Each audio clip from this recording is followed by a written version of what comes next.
Parfait. Merci pour l'introduction. Je ne sais pas ce que vous évoque le titre de ce matin ou de cette conférence, la souffrance silencieuse derrière le courage. Quand on parle de courage, des fois, on peut regarder les parents qui sont là et on connaît leur histoire. On connaît donc aussi à travers quoi ils ont passé.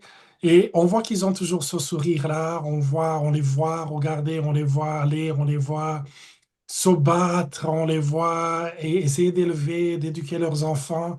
Mais on sent que derrière à ce courage, ce sourire, il y a une souffrance. Donc, c'est souvent difficile. Et surtout, je le parle en tant qu'homme, c'est difficile en tant qu'homme de pouvoir verbaliser sa souffrance parce que souvent, comme on va le voir tantôt, euh, ce qui arrive, les hommes, en règle générale, même quand on grandit, on nous répète souvent que faut pas que tu montres tes émotions. Donc, un homme, c'est quelqu'un qui pleure jamais. Un homme, c'est quelqu'un qui doit être là, un héros.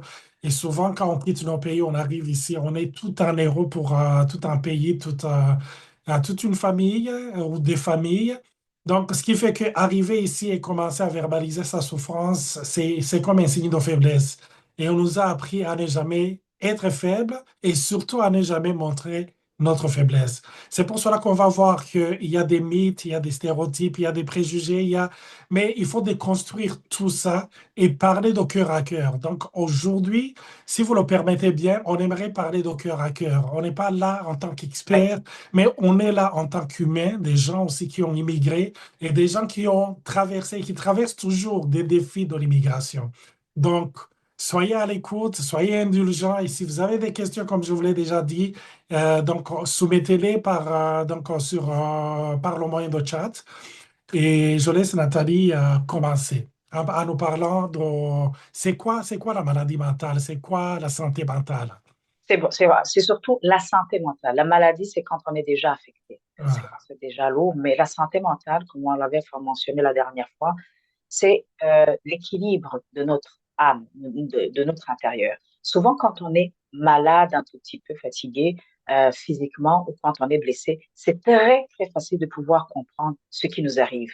Mais par contre, lorsque le corps est vraiment affecté, on peut aller chez un médecin. C'est facile. Je ne sais pas s'il y a des gens qui voient notre... oui, oui, C'est c'est correct? visible. Oui. Parfait. Donc, là, je voudrais que vous voyez sur l'image, lorsque quelqu'un a mal au dos, lorsqu'il y a une blessure, c'est parce que c'est visuel, vous êtes capable de le localiser. Vous allez chez un médecin ou vous prenez même des dispositions pour pouvoir ne pas... Tu peux l'agrandir hein, est-ce qu'elle n'est à pas... mode à mode plein écran. Est-ce que c'est pas plein écran comme ça? Ah, OK. Bon, c'est visible, mais c'est pas plein écran. Ok, On je vais voit. recommencer. Je vais juste recommencer un petit peu mon partage. Donc, l'idée, c'était quoi? C'était vraiment de vous montrer que c'est très facile de voir un problème quand il est visuel que de le voir quand il n'est pas visuel. Donc, les blessures au niveau de notre âme sont très difficiles à voir. La fatigue que l'on peut voir au niveau de notre âme est très difficile à voir. Donc, la santé mentale, elle est aussi réelle que la santé physique. J'aimerais vraiment qu'on déconstruise aujourd'hui et qu'on dise, c'est des histoires de ceux qui habitent en Occident, ça ne nous arrive pas chez nous, etc. Moi, pour avoir exercé aussi en Afrique, j'ai eu beaucoup de cas de santé mentale, mais qu'on n'arrivait pas à mettre le mot dessus, ou même quand on arrivait à mettre un mot dessus, on disait non, c'est pas possible. On refusait ce diagnostic. Donc, la santé mentale, c'est aussi réel que la santé physique. Donc, c'est votre capacité à gérer le stress, à avoir de l'espoir ou à aimer vos enfants avec patience. Pour la santé physique, c'est votre capacité aussi à résister contre les maladies.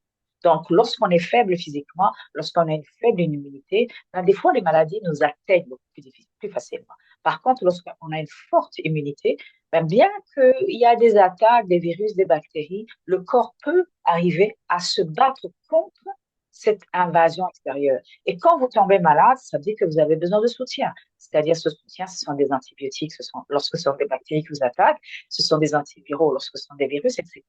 Donc, c'est bien que l'on comprenne que autant qu'un corps peut être faible ou faillible, autant aussi l'âme ou notre être intérieur peut vraiment subir ce qu'on appelle aussi une faiblesse ou des blessures de la vie quotidienne qui font qu'on soit atteint dans notre santé, mais là, ce sera au niveau mental. Hum. Merci, merci beaucoup. Et vous savez, quand on parle de la santé mentale, on voulait l'associer aujourd'hui avec ce processus d'immigration. Souvent, quand on parle de l'immigration, je pourrais parler de trois types d'immigration. Il y a l'immigration qui est voulue, il y a l'immigration qui n'est pas voulue, et il y a une immigration qui est comme, que je pourrais, je ne sais pas comment l'appeler, si c'est entre les deux ou que je pourrais appeler peut-être surprise, dans le sens où c'est quelqu'un qui vient ici pour étudier et qui, de par le concours des circonstances, se retrouve à rester dans le pays. Donc, il y a des gens qui ont fui leur pays, qui sont venus ici parce qu'il y avait la guerre ou parce qu'ils étaient menacés, ce qui fait qu'ils se retrouvent dans un autre pays. Et quand on parle d'immigration, on n'est pas spécifiquement en train de parler du Burundi ou du Canada. On n'est pas en train de parler d'un pays spécifique. Parce qu'il y a des gens aussi qui ont immigré, qui immigrent dans les pays en Afrique.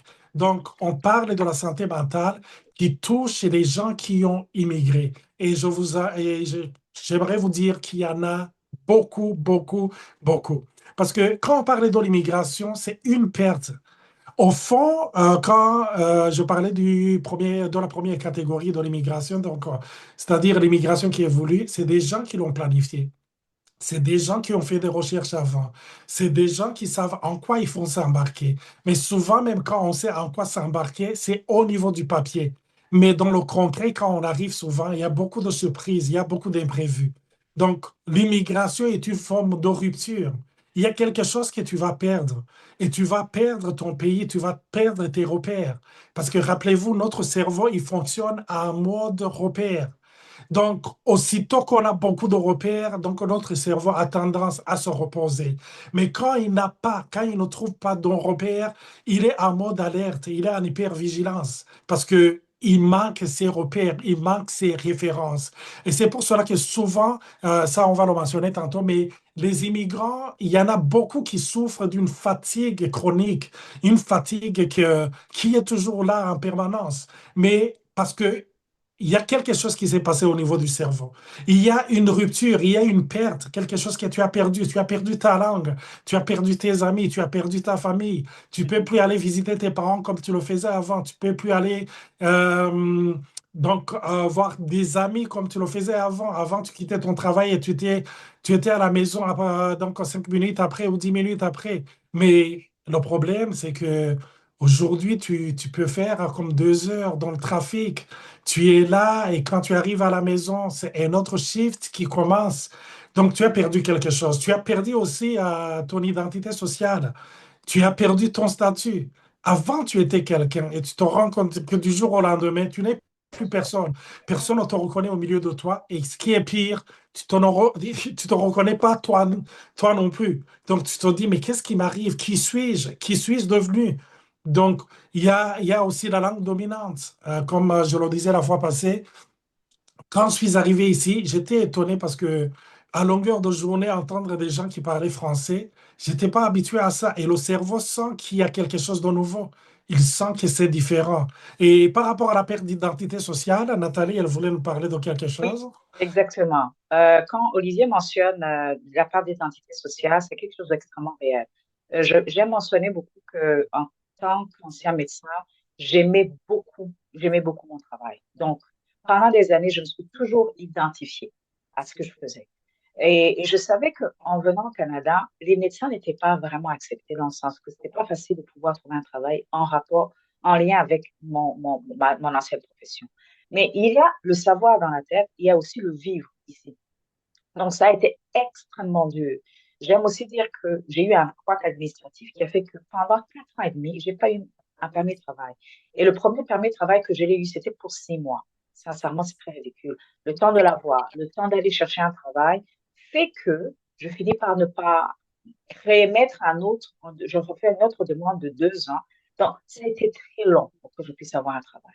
Donc, ça m'a affecté dans le sens que je, toute ma vie, j'avais vécu, étudié pour être médecin. J'avais travaillé pendant des années dans une filière, avec passion, dans un domaine que j'aimais beaucoup, pour venir ici et me retrouver pendant 5 ans sans pouvoir travailler. Sans pouvoir travailler du tout et encore plus sans pouvoir travailler dans mon domaine. Donc souvent, je regardais mes mains et quand je faisais la vaisselle, je me disais, c'est pas possible. Je suis pas venue ici pour seulement faire la vaisselle. Je disais, ses mains ont sauvé des vies. Ses mains ont accouché des femmes. Ses mains ont fait des choses de valables, voilà, qui avaient de la valeur.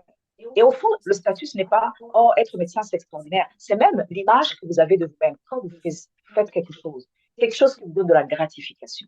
Donc, c'est moi, ce que je faisais, ça me donnait une certaine gratification personnelle et professionnelle.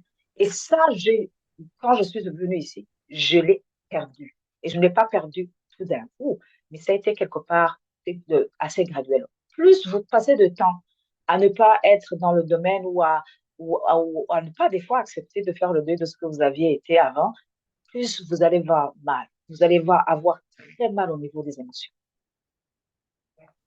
Merci beaucoup. Il y a quelqu'un qui vient d'écrire fatigue d'ailleurs, Wambonye Kwe. Hein, c'est Pour cette traduire, c'est une fatigue. fatigue continuelle qui ne s'arrête pas du tout. Ouais, c'est comme une fatigue chronique qui restait là. Et j'aimerais expliquer un tout petit peu par rapport à cette fatigue. Donc, la fatigue qui est permanente, qui est chronique, elle est due à plusieurs facteurs. Donc, le premier facteur, c'est le facteur d'adaptation. Rappelez-vous, quand vous étiez dans votre pays, vous étiez en mode ou en pilote automatique parce que vous saviez comment tout fonctionnait. Quand tu as un problème, disons par rapport donc à ton électricité, tu savais qui appeler à la régie des autres, tu savais qui contacter. Quand tu avais un problème avec ta banque, tu connaissais quelqu'un, il y avait un cousin, d'un oncle, d'une tante que tu pouvais donc appeler et tu pouvais trouver une solution. Mais ici, quand tu appelles, souvent tu tombes sur des robots, des fois tu tombes sur des personnes et la manière dont on répond, on dirait que ça t'affecte personnellement. Donc, ce qui fait que comme tu es en mode adaptation, en mode apprentissage, ton cerveau ne se repose jamais. Et rappelez-vous, le rôle du cerveau, c'est de nous protéger, c'est de nous sécuriser. Alors, ce qui arrive, quand on ne se sent pas sécurisé, le cerveau est en mode alerte. Et c'est pour cela que quand tu commences à trouver une certaine sécurité, le cerveau envoie un message comme quoi maintenant tu es plus ou moins sécurisé. Donc, ce qu'il faut faire, il faut se reposer pour retrouver les forces en cas de danger prochain. C'est pour cela que des fois, on a cette tendance ou cette envie de pouvoir dormir et Mhm. on se repose et quand on se réveille, on dirait qu'on est plus encore fatigué. Absolument. C'est quelque chose qui arrive et quand on parle avec différentes personnes, c'est le feedback qu'on reçoit souvent. Je suis fatigué, tout le temps Mhm. fatigué. Il y a Mhm. la deuxième chose. La deuxième raison, c'est parce qu'on travaille beaucoup. Parce que rappelez-vous, la plupart d'entre vous, quand vous étiez dans vos pays, vous aviez des gens qui travaillaient pour vous. Vous aviez soit des nièces, soit des neveux, soit des gens qui cuisinaient pour vous, des gens qui prenaient soin de vos enfants. Mais quand vous arrivez, quand vous quittez vos boulots, vous arrivez à la maison et c'est un nouveau shift qui commence. Donc, ce qui fait que avant, vous rentriez à 18 heures de votre boulot et quand vous arriviez à la maison, c'était le moment de regarder la télé, c'était le moment de parler avec votre conjointe ou votre conjoint, c'était le moment d'appeler les amis, c'était le moment de passer, il y en avait qui allaient au bar, il y en avait qui allaient dans les églises, il y en avait qui allaient donc pour socialiser. Socialiser absolument. Exactement, mais aujourd'hui, qu'est-ce qui se passe? Il faut que tu sois à la maison. Déjà, souvent quand je suis sur la route, donc de retour à la maison, j'appelle ma femme ou ma femme m'appelle et dit, tu dis qui? Alors, qu'est-ce qu'on va manger ce soir? Oh my God! Cette question déjà commence à me stresser.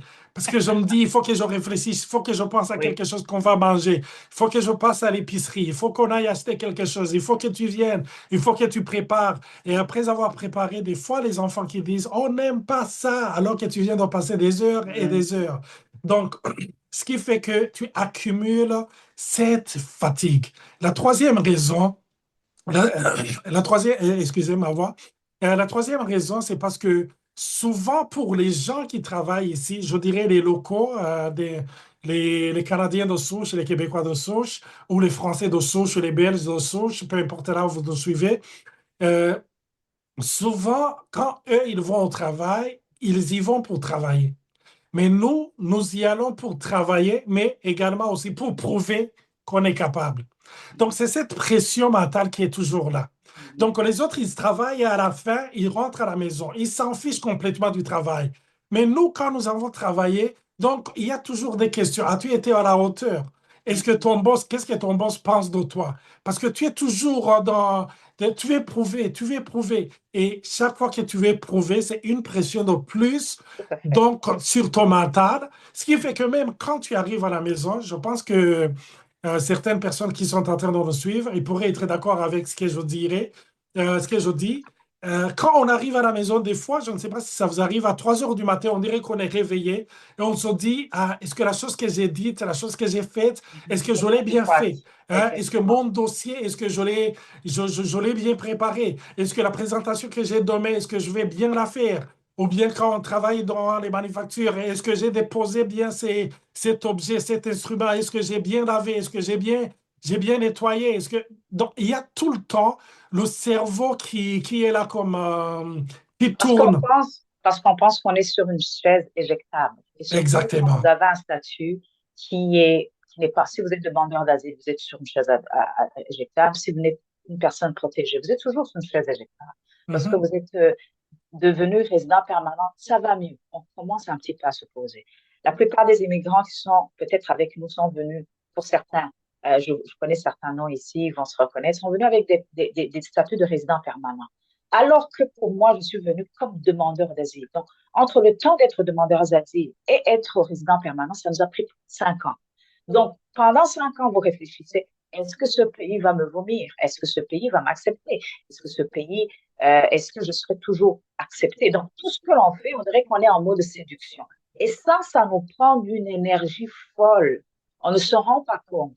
On essaie de s'intégrer ou de comprendre mais ça nous demande un effort extraordinaire. C'est pour ça que j'aimerais vous partager ce tableau, cette image que j'ai beaucoup aimée, qui va un petit peu résumer ce qu'on vient de dire, que l'immigration, c'est comme une perte au départ, mais c'est pour une vie meilleure. Seulement, il y a des deuils simultanés. Comme Olivier l'a dit, c'est notre pays, nos repères, c'est notre identité sociale, notre statut, c'est notre langue dominante et c'est aussi notre sentiment de maîtrise, comme on vient de le mentionner. Cet sentiment de maîtrise-là, lorsqu'il disparaît, lorsqu'on n'est plus capable de pouvoir le gérer, on se sent réellement en danger. Donc, on est en mode peur et en mode qu'est-ce qui va m'arriver? Alors, ce n'est pas seulement un déménagement. Beaucoup pensent que c'est un déménagement. C'est pas déménager, c'est pas de planifier de partir d'un point A à aller à un point B. C'est vraiment une rupture. C'est pour ça qu'une personne qui vient pour 6 mois dans un pays, peut-être par exemple au Canada, et qu'il fasse 6 mois parce qu'il vient lui faire des vacances, et quelqu'un qui vient immigrer, c'est totalement différent. Et les gens vont rendre compte de le dire. Mais j'ai toujours aimé de venir pendant l'été ou même l'hiver pour voir comment ça se passe. Mais je savais que j'allais retourner chez moi. Donc, je n'avais aucune pression. Et puis, je trouvais les gens fatigués. Des fois, je me disais, mais ces gens sont stressés. Mais c'est pas que tu ne comprenais pas maintenant le rôle dans lequel tu viens d'entrer. C'est un rôle, lorsqu'on vient d'immigrer, c'est quelque part, tu brûles le bateau dans lequel tu venais. Donc, c'est quelque part quelque chose de définitif. Et là, le mindset change automatiquement. Ce pays que tu semblais beaucoup aimer devient pour toi un challenge dans lequel il faut avancer. Je ne sais pas si tu peux me compléter, Olivier. Mm. Au fond, on parle toujours de cette fatigue. Euh, Vous avez une fatigue ou vous sentez une fatigue qui est extrême, même sans effort physique. Oui. Et c'est là où on se dit, non, mon travail n'est plus physique comme avant, Mhm. mais je ne sais pas pourquoi je suis toujours fatigué. C'est l'explication qui est simple, c'est parce que votre cerveau travaille sans arrêt pour s'adapter. Donc ça, il faut le réfléchir comme ça. Donc votre cerveau est en train de rouler. Même quand vous êtes au lit, il y a quelqu'un qui vient d'écrire, je rêvais toutes les nuits, il se voyait en train de travailler pendant 3 mois. Donc, tu es dans ton lit, tu es loin de ton emploi, mais tu penses toujours, tu rêves toujours de ton emploi. Mhm. Donc, il y en a déjà qui sont aussi stressés parce que l'emploi est toujours instable. Et chaque Mhm. fois, donc, tu changes d'emploi. Et aussitôt que tu retrouves un nouveau emploi, tu te dis, mais quand est-ce que je vais le quitter? Ce qui fait que il y a ce sentiment de détachement. Donc, tu n'es pas totalement investi, mais ton cerveau est en mode survie. Où Mhm. vais-je trouver un nouveau travail? Et rappelez-vous, quand vous avez quitté votre pays, vous êtes venu en disant, je viens pour l'avenir de mes enfants, c'est pour le bien-être de mes enfants. Et vous arrivez ici, vous vous rendez compte que les choses ne se passent pas comme toujours vous l'avez prévu. Et là, vous vous posez des questions, vous vous dites, mais qu'est-ce qui arrive? Donc, vous le vivez comme un échec personnel. Et donc, à la fatigue s'ajoute la culpabilité. Et c'est comme ça qu'on devient de plus en plus irritable. Nathalie pourrait nous en parler par Oui, rapport à absolument. l'irritabilité. Allez, absolument. Moi, je voulais d'abord même vous partager un petit peu résumé ce que Olivier vient de dire. Pourquoi êtes-vous si fatigué? Parce que si votre cerveau est en mode adaptation, avant, quand on était dans notre propre pays, on comprenait les choses. On savait où est-ce qu'on allait. Ça veut dire que tu sais comment ça fonctionne. Je ne sais pas si vous avez l'habitude, lorsque vous rangez quelque chose à un endroit précis, vous avez tendance à dire, quand vous faites la cuisine, je sais que le sel, je le trouve là. Je sais que le poivre, il est là. Vous faites les choses automatiquement. De façon à ce que si quelqu'un vient changer votre structure, là, vous dites, qui a mis le sel? Je sais pas. Où est le sel? Et souvent, on peut dire, mais le sel était devant toi. Mais parce qu'il n'était pas à l'endroit où tu as l'habitude de le mettre, ça vient tout déstabiliser. Donc, quand on était chez nous, comme disent un proverbe français, vaut mieux un ange connu, plutôt un démon connu qu'un ange inconnu. On préfère même les problèmes dans lesquels on vivait, mais au moins on savait comment ça fonctionnait. Donc, avant, on était en mode automatique, mais maintenant, on est en réapprentissage de tout, que ce soit parler, que ce soit travailler, que ce soit interagir avec les gens. J'aime beaucoup les. Quand moi, je travaille dans un milieu communautaire et je sais que je rencontre beaucoup de mamans issues de l'immigration. Le fait d'interagir avec les intervenants de différentes structures, que ce soit le CDC, que ce soit le CIS ou que ce soit les organismes communautaires, des fois, les mamans ne comprennent pas le langage. Pourtant, ils ont utilisé des mots français. Ils sont francophones, la plupart sont francophones. Mais les interactions sont souvent différentes. Donc, tu dois réapprendre. Et souvent, je prends le temps de décoder les codes sociaux pour les intervenantes et aussi pour les mamans en disant, écoute, si une personne te dit comme ça, voici ce que ça signifie. Donc, ça prend du temps. Beaucoup de disent, mais mon Dieu, que c'est fatigant. Je dis, c'est vrai, c'est fatigant parce que tu viens juste d'arriver. C'est normal parce que tu dois tout défaire. Et comment élever les enfants. Donc, Olivier parlait de la fatigue extrême. Moi, je vais parler de l'irritabilité. Je ne le dis pas parce que je suis une femme, mais c'est vrai que l'irritabilité, c'est quelque chose qui va venir te chercher. On perd patience. C'est clair que pendant les périodes où je n'étais pas bien, je devenais irritable. C'est clair que je ne supportais pas le bruit beaucoup plus que les autres fois. Des fois, les enfants peuvent faire du bruit. Limite, quand vous êtes très bien dans votre tête, vous dites, oh, c'est mignon. L'enfant s'exprime, eh, calmez-vous. Mais ça ne vient pas vous chercher dans tout votre être. Quand vous êtes extrêmement fatigué, lorsque vous êtes plus capable, vous avez donné tout votre jus, que ce soit au travail ou votre manière de vous adapter, ou que vous avez appelé à l'immigration pendant 1 heure et demie, 2 heures, 3 heures, pour attendre quand vous disent ça, ça ne se passe pas comme ça, et que vous voyez que votre univers va tomber, vous vous fatiguez encore plus. Lorsqu'un enfant vient vous dire, maman, nanana, vous n'êtes plus capable d'être patient. Donc, vous devez être beaucoup plus irritable. Donc, l'irritabilité est un syndrome aussi. C'est un signe de votre mal-être émotionnel. Ça ne veut pas dire que être des fois irrité, ça veut dire que vous avez un problème de santé mentale. Non, non, non, non, c'est pas ça. Mais le problème, c'est que quand il persiste dans le temps, quand il est répétitif et surtout quand le problème ne s'arrange pas, hein, quand votre irritabilité, au lieu de fois de diminuer, ne continue que d'augmenter et que ça change aussi l'atmosphère de l'endroit dans lequel vous vous trouvez, là, il y a un problème véritable. Je ne sais pas si Olivier peut ajouter quelque chose sur cela, hein, En ou tout même cas, donner un petit témoignage. par rapport à l'irritabilité, ce que je pourrais ajouter, c'est comme si je vous demandais de prendre, je ne sais pas si vous voyez cette bouteille d'eau, donc la main tendue et de la tenir pendant 2 minutes. Je pense que tout le monde pourrait y arriver ici. Mais après 20 minutes, la main va commencer, le bras va commencer à fatiguer. Et petit à petit, qu'est-ce qui va se passer? C'est que vous allez sentir vos muscles vous faire mal. Et petit à petit, qu'est-ce que vous allez sentir? Vous allez commencer à trembler. Mais rappelez-vous, c'est la même bouteille. C'est la même bouteille. On n'a pas ajouté de poids. Mais qu'est-ce qui est arrivé? C'est parce que vous l'avez tenu pendant longtemps. Mhm, Souvent, ce qui se passe, tu te dis, cette femme ou cet homme, pourquoi il réagit comme ça?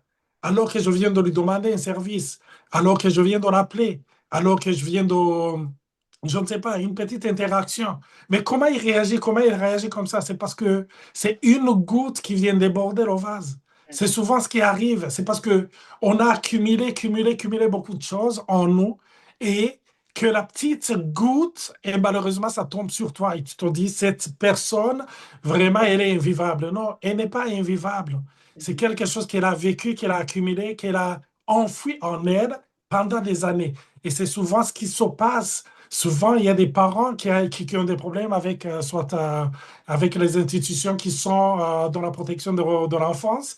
Pourquoi? Parce qu'ils ont senti que les parents, ils deviennent comme trop Mhm. irritable, ce qui fait que Mhm. des fois, il y a des parents même qui peuvent déverser de l'eau chaude sur les enfants, des parents qui envoient des chaussures ou des choses lourdes sur leurs enfants, sur leurs conjoints ou conjointes. C'est pourquoi? C'est parce qu'ils sont tellement irrités. Et la raison pour Et laquelle on fatigué. parle de santé mentale, c'est très, très, très important.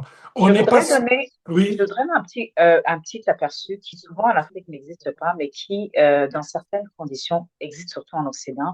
C'est un syndrome qu'on appelle le syndrome du bébé secoué. C'est juste la fatigue tellement intense d'un parent parce qu'un bébé a pleuré. Donc, un bébé peut avoir pleuré pendant 2 semaines, a eu des coliques. Vous n'avez pas été capable de pouvoir le calmer. Vous avez un sentiment d'échec. Vous êtes au bout du rouleau. Vous n'avez pas eu d'aide. Donc, au bout de 2 semaines, un bébé, quand il pleure, vous oubliez que c'est un bébé. Et on a tendance à le prendre à dire, arrête de pleurer, mais c'est un petit bébé. Mais son cerveau n'est pas capable de pouvoir gérer ça. Donc, ça entraîne des dommages au niveau du cerveau. Est-ce que le parent est coupable parce qu'il a, entre guillemets, voulu tuer son enfant? Parce que des fois, ces répercussions sur l'enfant sont dramatiques. Certains bébés meurent. Mais non, cette personne, que ce soit le papa ou la maman, était fatiguée. Ça existe. Je voudrais même donner un autre de témoignage personnel. Récemment, quand j'ai perdu ma maman, je devais régler beaucoup de choses. Et le fait que je recevais beaucoup de messages sur les réseaux sociaux, et en particulier sur WhatsApp, ça a réveillé en moi une certaine fatigue ou une certaine anxiété. Non pas que je ne voulais pas que les gens m'aident ou me compatissent, mais c'est que des fois, je devais trouver des solutions qu'on me posait au travers de WhatsApp. Mais je vous assure, le voir, ça me faisait faire palpiter. Qu'est-ce que je vais encore résoudre? Quel problème vais-je encore résoudre? Donc, des fois, c'est un petit problème ou une situation qui fait que votre âme est fatiguée. Non pas parce que la situation devait vous fatiguer ou que les gens sont là pour vous aider, mais c'est parce que tu es en mode je dois trouver une solution. Lorsque vous n'êtes pas en mode je dois trouver une solution et que les gens prennent soin de vous, c'est bien, c'est mieux. Mais quand vous devez trouver des solutions, donc comme un parent, ça va vous fatiguer quoi qu'il en soit. Donc il y aura des moments où ce serait bien parce que vous avez eu le temps de vous reposer, parce que vous avez moins de challenges. Mais quand c'est encore plus grand, et surtout quand on sait que l'immigration a son lot de défis qui font que les personnes et les parents en particulier vont souffrir, ben forcément, c'est quelque chose qui va être extrêmement difficile pour nous de gérer. Je dis, Mhm. pas vous. Ah ouais, c'est c'est pour cela que je dis aux parents qui sont en train de nous suivre, bravo à vous. C'est pas Mhm, facile. Vous mhm, êtes courageux mhm, et naviguer dans tout ce monde-là qui est inconnu, dans les mhm, processus qui sont difficiles des fois, qu'on ne parvient pas à comprendre. mhm, Je ne sais pas si Nathalie pourrait remettre le mhm, slide par rapport donc à pourquoi vous êtes si fatigué. Là, vous voyez, il y a l'avant. La voie est toute tracée, c'est tout droit. Mais après le maintenant, oui, ouais, voilà. c'est ça. Donc, le parcours est tout droit, c'est tout tracé. C'est là, on sait là où on se rend. Mais vous voyez maintenant, on dirait c'est zigzag, on ne sait pas. Donc, on commence et on recule, on avance, on recule. On dirait qu'on a des percées, après il y a des obstacles. Donc, on se pose des questions et on doute sur son identité. Et Mhm, ce qui nous touche et ce qui nous tue à petit feu, c'est plus ce silence. Il y a mhm, le poids du silence. Et vous savez, souvent, et la plupart des parents qui sont ici, qui sont en train de me suivre, il y en a qui souffrent en silence. mhm, Et je me rappelle quand on a envoyé les invitations donc, pour cette conférence, il y a quelqu'un qui m'a écrit, quelqu'un que je connais bien, qui m'a dit, Olivier, est-ce que vous le faites pour le business ou vous le faites pour avoir des views? C'est la question qu'il m'a posée. Et l'explication que la personne m'a donnée, c'est Olivier, ça vaut plus la peine de parler de santé mentale parce que moi, je suis un mort vivant. mhm, Moi, il me reste aucun espoir. mhm, Donc, c'est quelqu'un qui souffre en silence, mais qui souffre pendant des années. Et c'est pas facile. Il y en a parmi nous des gens qui souffrent en silence. Et j'aimerais vous dire, brisons le silence. Mhm. Trouvons quelqu'un de confiance. Souvent dans notre culture, je sais que garder le secret, c'est pas du tout facile. C'est pour cela qu'il y a des gens qui sont payés pour et des gens qui ont des règles.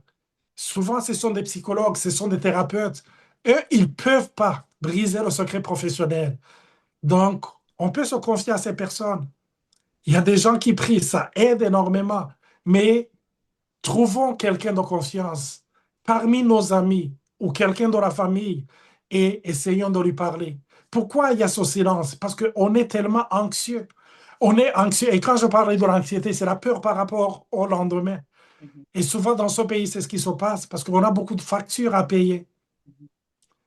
On ne sait pas. Donc, tu vois revenir chez toi à la maison des enfants qui viennent et qui te parlent des activités leurs amis participent, auxquelles ils Oui. participent. Mhm. Et ils te disent, mes amis participent à ce jeu, ils participent à cette activité, on aimerait y aller. Et tu vas sur Internet, tu dis, ah, pourquoi mon fils n'irait pas? Pourquoi ma fille n'irait pas? Et là, tu te rends compte que ce sont des activités qui sont payantes. Ils sont chers. Et tu viens de te rappeler que tu ne sais pas là où tu vas trouver l'argent pour la facture d'une telle chose, d'un tel service. Et tu te Mhm. dis, ça, c'est un luxe que je ne peux pas me permettre pour le moment. Tout à Et fait. il y a une alerte constante concernant l'argent, concernant l'avenir. Et là, il y a quelqu'un en Afrique qui te demande, est-ce que tu pourrais m'aider avec cette situation? Et tu lui envoies de l'argent. Et après, tu reçois le feedback de ses amis, qui sont tes amis aussi, qui te disent, hey, mais qu'est-ce que tu as fait à notre ami? Je dis, et tu te dis, qu'est-ce que j'ai fait à notre ami? C'est quoi? Qu'est-ce que vous insinuez?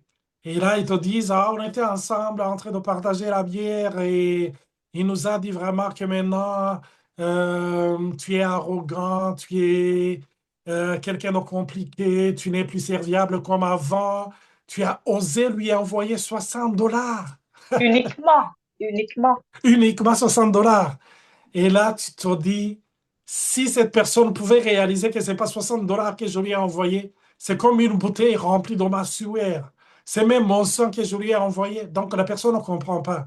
Donc, il y a cette anxiété. Où vais-je trouver l'argent? Yeah. Où vais-je trouver un bon travail? Quand est-ce que je vais trouver un travail qui reconnaît mon expérience, qui reconnaît mes diplômes? C'est tout le temps difficile. C'est tout le temps. Donc, il y a cette anxiété. Est-ce que je vais perdre mon emploi?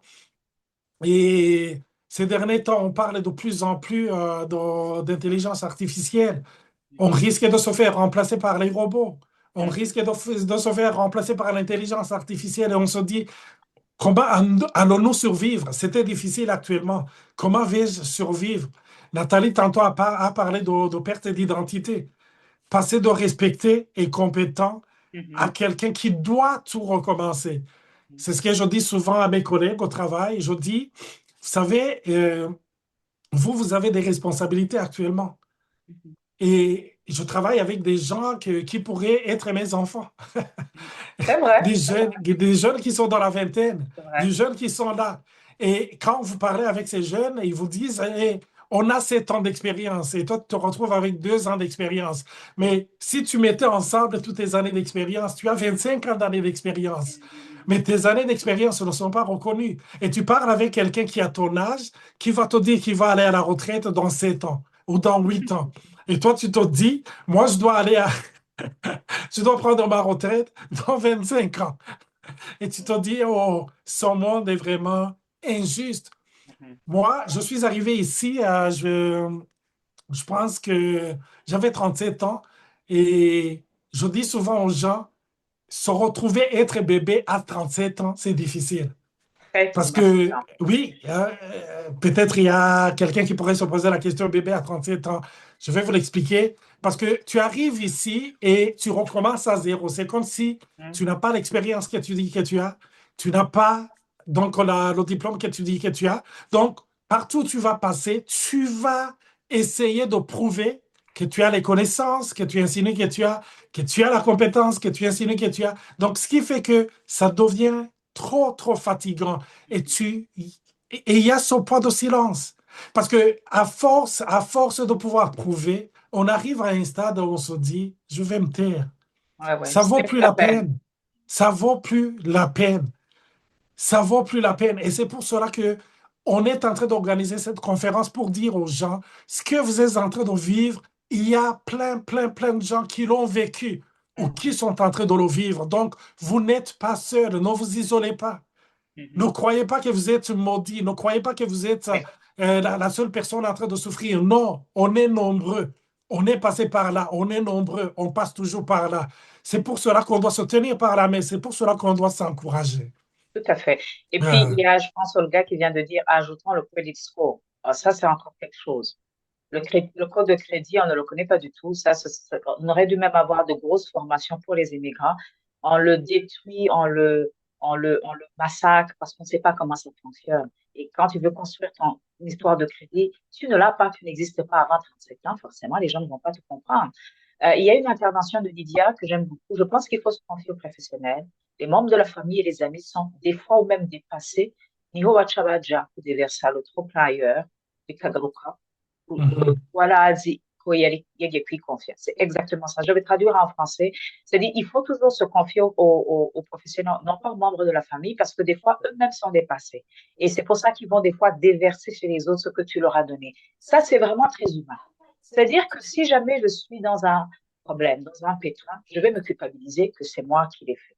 Mais quand je trouve Olivier, qui est encore dans une situation pire que la mienne, ça me rassure en disant, oh mon Dieu, je ne suis pas la seule personne stupide. Et le fait de mettre le regard ou la lumière sur le problème d'un autre, c'est quelque part un effet pour pouvoir se détourner de notre propre problème.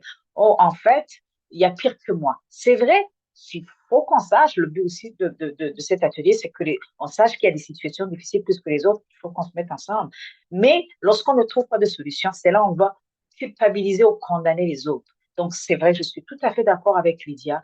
Ce serait important de trouver des professionnels ou des gens qui ont l'habitude de gérer ce genre de choses, et même mieux, de prendre quelqu'un qui n'est pas de la famille. Parce que un ami, je pense que c'est mieux que quelqu'un de la famille, parce que lorsqu'on a des liens de famille, c'est un peu biaisé. Même en médecine, ce n'est pas bien de pouvoir prendre soin, entre guillemets, de ton propre enfant. Il faut que ton regard soit tout à fait neutre. Donc, c'est difficile d'être neutre quand on est membre de la famille. Et puis, je sais que dans nos communautés, c'est très difficile de pouvoir aller chercher des psychologues ou des psychologues, ou que votre enfant a des problèmes à l'école de le référent psychoéducateur. Faites-le. Moi, je vous encourage à le faire. C'est pourquoi, quand vous savez, 80% des accouchements peuvent se faire à domicile. Mais pourquoi est-ce qu'on va dans les hôpitaux? C'est pour optimiser les chances que si jamais le 20%, vous tombez dans le 20%, au moins, vous n'ayez pas de problème, au moins qu'il y ait un professionnel, quelqu'un qui est là, qui est capable de pouvoir vous aider et vous faire une césarienne, par exemple, s'il faut. Donc, au moins, suivre que vous ne soyez pas en danger. Et donc, il y a des choses qui peuvent se résoudre facilement entre amis. Il y en a d'autres qui ont besoin quand même d'un support d'un professionnel qui a un regard qui est différent du tien. Des fois, on fait des mauvais choix. On ne le sait pas. Les meilleurs choix qu'on veut, tous les choix qu'on veut faire, on le veut pour nous. Mais des fois, ils ne sont pas bons dans les bonnes saisons. Donc, un professionnel pourra vous donner un regard plus calme, plus détaché, moins émotionnel pour pouvoir trouver les solutions. Il y Euh, a, il y a l'aspect aussi de tristesse silencieuse et surtout de la part des hommes. Parce que souvent, les femmes, on dirait que s'exprimer, ça, c'est une seconde nature, c'est facile.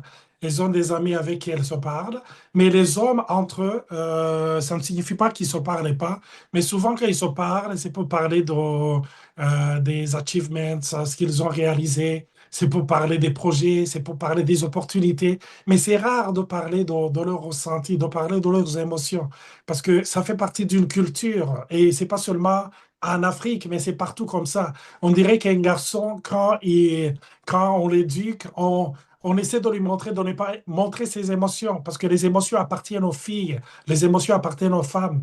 Donc, au fond, en grandissant, on essaie de garder tout son malaise, tout son mal-être en nous, ce qui fait qu'on a besoin de soupapes, on a besoin de tuyaux d'échappement, mais on n'en a pas.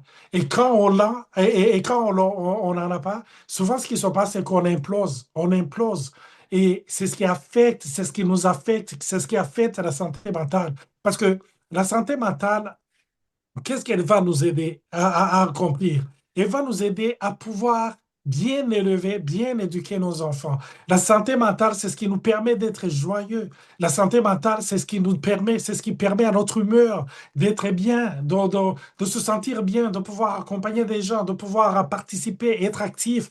Mais quand cette santé mentale est comme brisée et comme touchée, donc, des fois, même se réveiller le matin, c'est très, très difficile. Alors, pour les hommes, c'est encore plus difficile parce qu'ils ne verbalisent pas. Parce que quand on commence à verbaliser, c'est un des moyens de pouvoir se reposer, trouver une solution. Et vous savez, là, on voulait toucher un tout petit peu un petit aspect de la violence conjugale. Et vous Mhm. savez, je me rappelle, il y a un professeur à l'université quand je faisais ma formation de victimologie. C'est lui qui nous disait que dans les statistiques, on avait trouvé que les hommes étaient plus violents que les femmes. Je ne sais pas si vous êtes tous d'accord, mais les statistiques, elles le démontrent ainsi. Pourquoi? On a trouvé qu'un des facteurs, ou bien une des raisons plutôt, c'est parce que les hommes n'ont pas été éduqués à pouvoir exprimer leurs émotions. Mhm. Donc, le trop d'émotions qu'ils ont en eux, ils le démontrent par la violence. Tout à fait. Donc, souvent, c'est ce qui se passe. Mhm. Si les hommes apprenaient à s'exprimer, ils seraient moins violents. Tout à fait. Mais ça ne signifie pas que les femmes ne soient pas violentes elles aussi. Mhm. Mais c'est cette frustration qu'il y a en nous. Aussi, il y a l'aspect du statut social. Au Burundi, on le sait, et même les gens qui croient, on dit que l'homme, c'est la tête de la famille. Donc, tu arrives ici et là, tu te rends compte que les rôles ont changé. Donc, disons en Afrique, de manière générale, il y avait des femmes qui restaient à la maison, qui s'occupaient de leurs enfants. Et quand ils arrivent ici, souvent, ils se retrouvent à gagner plus que leur mari. Mhm. Donc, quelqu'un qui a déjà un complexe d'infériorité, Mhm. quelqu'un qui est insécure, qu'est-ce qui va Tout se à fait. passer? Sa femme va lui dire, hé chérie, as-tu fait la vaisselle? Dans sa tête directement, c'est, oh, maintenant elle ose me parler sur son ton. Parce que qu'est-ce qu'elle croit? Elle croit que maintenant, comme elle gagne beaucoup, elle peut me donner des ordres. Mhm. Et à cause de cette frustration qu'il y a en nous, la frustration qui vient de notre travail, qui vient du traitement qu'on a eu, qui vient de tous ces processus d'immigration, qui vient de toutes ces portes qui se ferment, et là, on a envie d'exploser, mais on ne peut pas exploser sur notre employeur, parce que la police va, la police, là, va nous coffrer directement, mais on va laisser ou bien on Libre va cours. manifester cette colère sur les gens qui sont autour de nous. C'est nos épouses, ce sont nos enfants. C'est ce qui se passe souvent. Et imaginez aussi, en parlant de tristesse silencieuse, donc vous avez quitté votre pays, vous avez fait des sacrifices et vous arrivez ici, et vous l'avez toujours fait pour vos enfants. Et Mhm. vous vous rendez compte que vos enfants ici commencent à souffrir eux aussi et les enfants se retrouvent dans la consommation. Des Mhm. enfants se retrouvent à être interpellés par la police. Des Mhm. enfants commencent à avoir des problèmes sérieux de santé mentale. Et là, vous vous dites, qu'est-ce que je suis venu foutre dans ce pays? Mhm. Là, le silence est encore plus douloureux, mais vous Mhm. ne pouvez pas le verbaliser. À qui vais-je le dire? À qui vais-je dire que mon enfant souffre? C'est très difficile parce que tous les gens vont me condamner. Ils vont dire que je n'ai pas été assez responsable. Et là, on a comme une double victimisation. On se sent mal. Donc, on voit nos enfants qui sont en train de dépérir, mais en plus de cela, on voit tout, je dirais, tout notre rêve qui tombe en ruine Tout à et fait. on se dit, que suis-je venu faire dans ce pays? Mhm. Mais j'aimerais vous dire, il y a beaucoup de gens qui passent à travers ces problèmes. Je sais que dans notre culture et surtout la culture burundaise, c'est pas facile de pouvoir verbaliser et de dire mon enfant ou mes enfants, ils ont des difficultés, soit à l'école, ils ont des difficultés comportementales, ils ont des difficultés. On a tendance à le cacher parce que un échec familial, je dirais, c'est le plus haut des échecs. Mhm. C'est le plus important des échecs et c'est très, très difficile. Mhm. Et on est devenu expert dans le fait de faire semblant. Mhm. On fait semblant, on montre que tout va bien alors que rien ne va.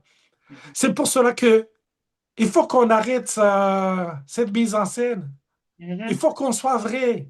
Et peut-être le fait que tu sois vrai, ça pourrait aider un autre parent. Absolument, absolument, Peut-être que toi, tu l'as verbalisé, tu as trouvé des solutions. Il y a un autre parent qui est en train de vivre des moments difficiles, mais qui ne sait pas à qui se confier. Mais si tu pouvais le verbaliser, tu pourrais aider quelqu'un. Bien sûr, tu ne vas pas le rendre public, absolument. mais sois vrai.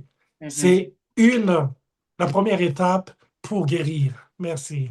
Merci beaucoup, pour cette intervention parce que je sais que les hommes souffrent encore plus. J'aime beaucoup, il y a, je pense, Yann qui dit, les femmes ont souvent des rencontres, des groupes, des retraites, des cercles où elles peuvent parler ouvertement. Notre société et nos communautés ont besoin de cercles pour les hommes où ils font où il faut, où ils peuvent être vulnérables, s'ouvrir et s'encourager, etc. Oli, go for it. Donc, c'est un encouragement pour Olivier. Je sais qu'il y a un projet que nous sommes en train de faire spécifiquement pour les hommes issus d'immigration. Ça, on vous en parlera beaucoup plus tard. Mais je pense qu'il faut prendre le temps d'être vulnérable.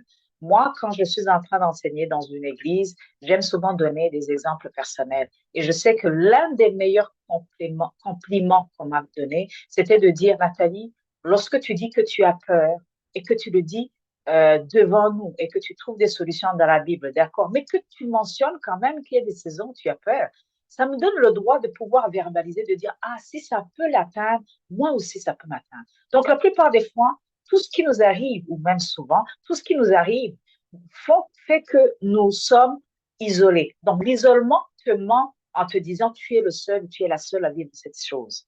C'est honteux ce que tu es en train de vivre. Et puis, quand cette tristesse silencieuse dont Olivier a parlé, que ça atteigne les hommes ou que ça atteigne les femmes, ce que nous oublions, c'est que ça atteint aussi le couple.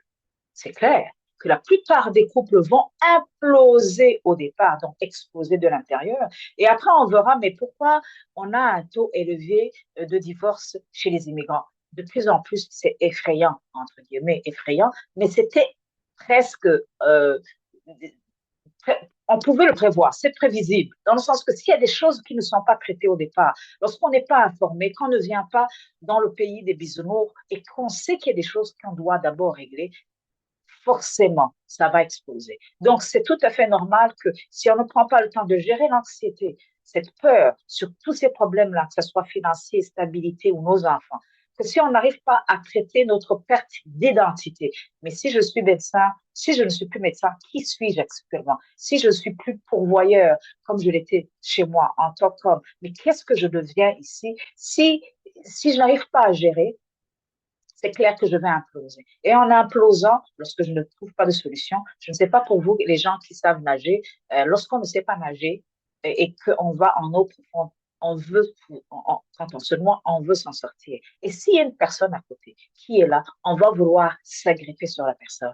Et même si cette personne, c'est un excellent nageur, on aura tendance à l'enfoncer avec nous. Donc, même si la personne qui est à côté est bien, elle risque de mourir à cause d'une personne qui est en mode noyade. Donc, c'est important qu'on apprenne à nager en eau trouble, si on peut le dire comme ça, en pouvoir, lorsque se sent fatigué, de se laisser aller. Et en tant que monitrice de natation, moi je l'ai été il y a quelques années, c'est que tu ne peux pas aider une personne qui est en train de se débattre et qui veut, non, non, une personne qui accepte qu'elle est fatiguée. Et souvent, quand une personne est presque au niveau de la noyade, lorsqu'elle n'a peu de force, c'est là où on peut la tirer. Donc, acceptons de nous faire aider par les gens, par des professionnels, non pas par toute personne qui peut-être ne sait pas nager dans ces eaux troubles-là, pour qu'on puisse vraiment s'en sortir. Parce que le poids du silence, ça vous enfonce et ça vous fait noyer, tout simplement.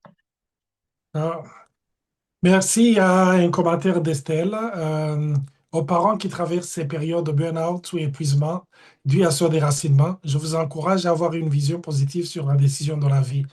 Hein, on ne peut pas tous vivre la même vie. Il y a des gens qui travaillent la journée, il y a des gens qui travaillent la nuit, il y a des gens qui quittent la colline pour venir à la capitale, en exode rural. Il y a d'autres casaniers sur la colline. Tous le font pour la bonne cause. Il y a des gens itinérants comme les expatriés ou représentants des ONG ou UN institutions. Ils trimballent leur famille de pays en pays, pas de racines, pas de repères, mais c'est un travail nécessaire et ça a son côté positif et négatif. Et si c'est pas toi qui fais ce poste, il y aura une autre personne qui le fera. Immigration est une force et une capitale pour tous les pays. Il suffit de l'angle dans lequel tu analyses la situation, mais que vraiment vous vous sentez léger. C'est une vie pas facile, mais qui mérite d'être vécue. C'est Je vrai. félicite tous les migrants et les gens au pays. Oh, très, très bon commentaire. Super beau. Merci, c'est vraiment super. Mhm. Donc, comme cette personne vient de l'écrire, je dirais, l'immigration ne va jamais s'arrêter. Le monde est fait ainsi. Et j'aimerais aussi mentionner que ce n'est pas de la faiblesse, c'est un mode de survie.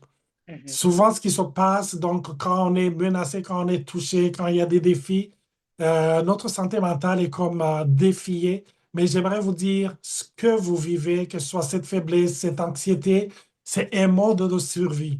C'est un mode que votre cerveau a trouvé pour pouvoir survivre dans tout ce monde, ou bien dans ces autres troubles que Nathalie était en train de mentionner. Et ce n'est pas un défaut. J'aimerais vraiment mettre un accent là-dessus. Ce n'est pas un défaut, mais c'est une réaction biologique. C'est une réaction biologique, c'est une réaction normale dans le cerveau qui est dans un coin, qui est dans un moment, qui est dans une situation ou dans une phase où il est en train de trouver des solutions. Mhm. Et même, excusez, et même si vous êtes en sécurité, je dirais physiquement, sachez que votre système ne s'est pas encore calmé. C'est vrai. Vous savez, c'est comme si on arrête d'accélérer. Une voiture ne va pas s'arrêter directement. La voiture commence et elle continue à rouler, mais elle va s'arrêter plus tard. Il y a la force qui l'a propulsée et qui va continuer à la pousser de l'avant. C'est la même chose avec le cerveau. Le cerveau, il continue à tourner, à essayer de trouver des solutions. Donc, c'est une situation normale. Si j'étais dans l'église, j'allais dire, dis à ton voisin, c'est une situation normale. C'est vraiment une situation normale. Donc, ne vous culpabilisez pas. Ce que vous vivez, beaucoup de gens le vivent. Tout à fait. C'est ce que j'aimerais vous rappeler. Beaucoup de gens le vivent. Et c'est pour cela qu'il faut qu'on change. Ouais, c'est très, très bien fait ici. C'est le cerveau qui le vit. C'est pas facile. Tantôt, la personne, Estelle, qui a parlé de burn-out. Je l'ai vécu. Je l'avais parlé à mentionner la fois passée. C'était difficile parce que quand on parlait de burn-out, il y a des termes qu'on utilise, la dépression, on dit l'anxiété. euh, des fois, on dit tous ces termes-là, c'est pour les Occidentaux. C'est pas pour nous. Nous, on a connu pire. Mais ce sont des choses qui peuvent nous arriver. Moi, le burn-out m'a vraiment frappé et j'ai tendance à travailler beaucoup et des fois à ne pas gérer, je dirais, mon temps aussi, mon temps de repos. Et ce qui est arrivé, je suis arrivé à un stade où j'avais plus envie de faire quoi que ce soit. Ça arrive souvent aux gens, quand ils arrivent chez eux, ils restent, ils s'enferment dans leur chambre. On dirait qu'ils veulent plus sortir de leur maison.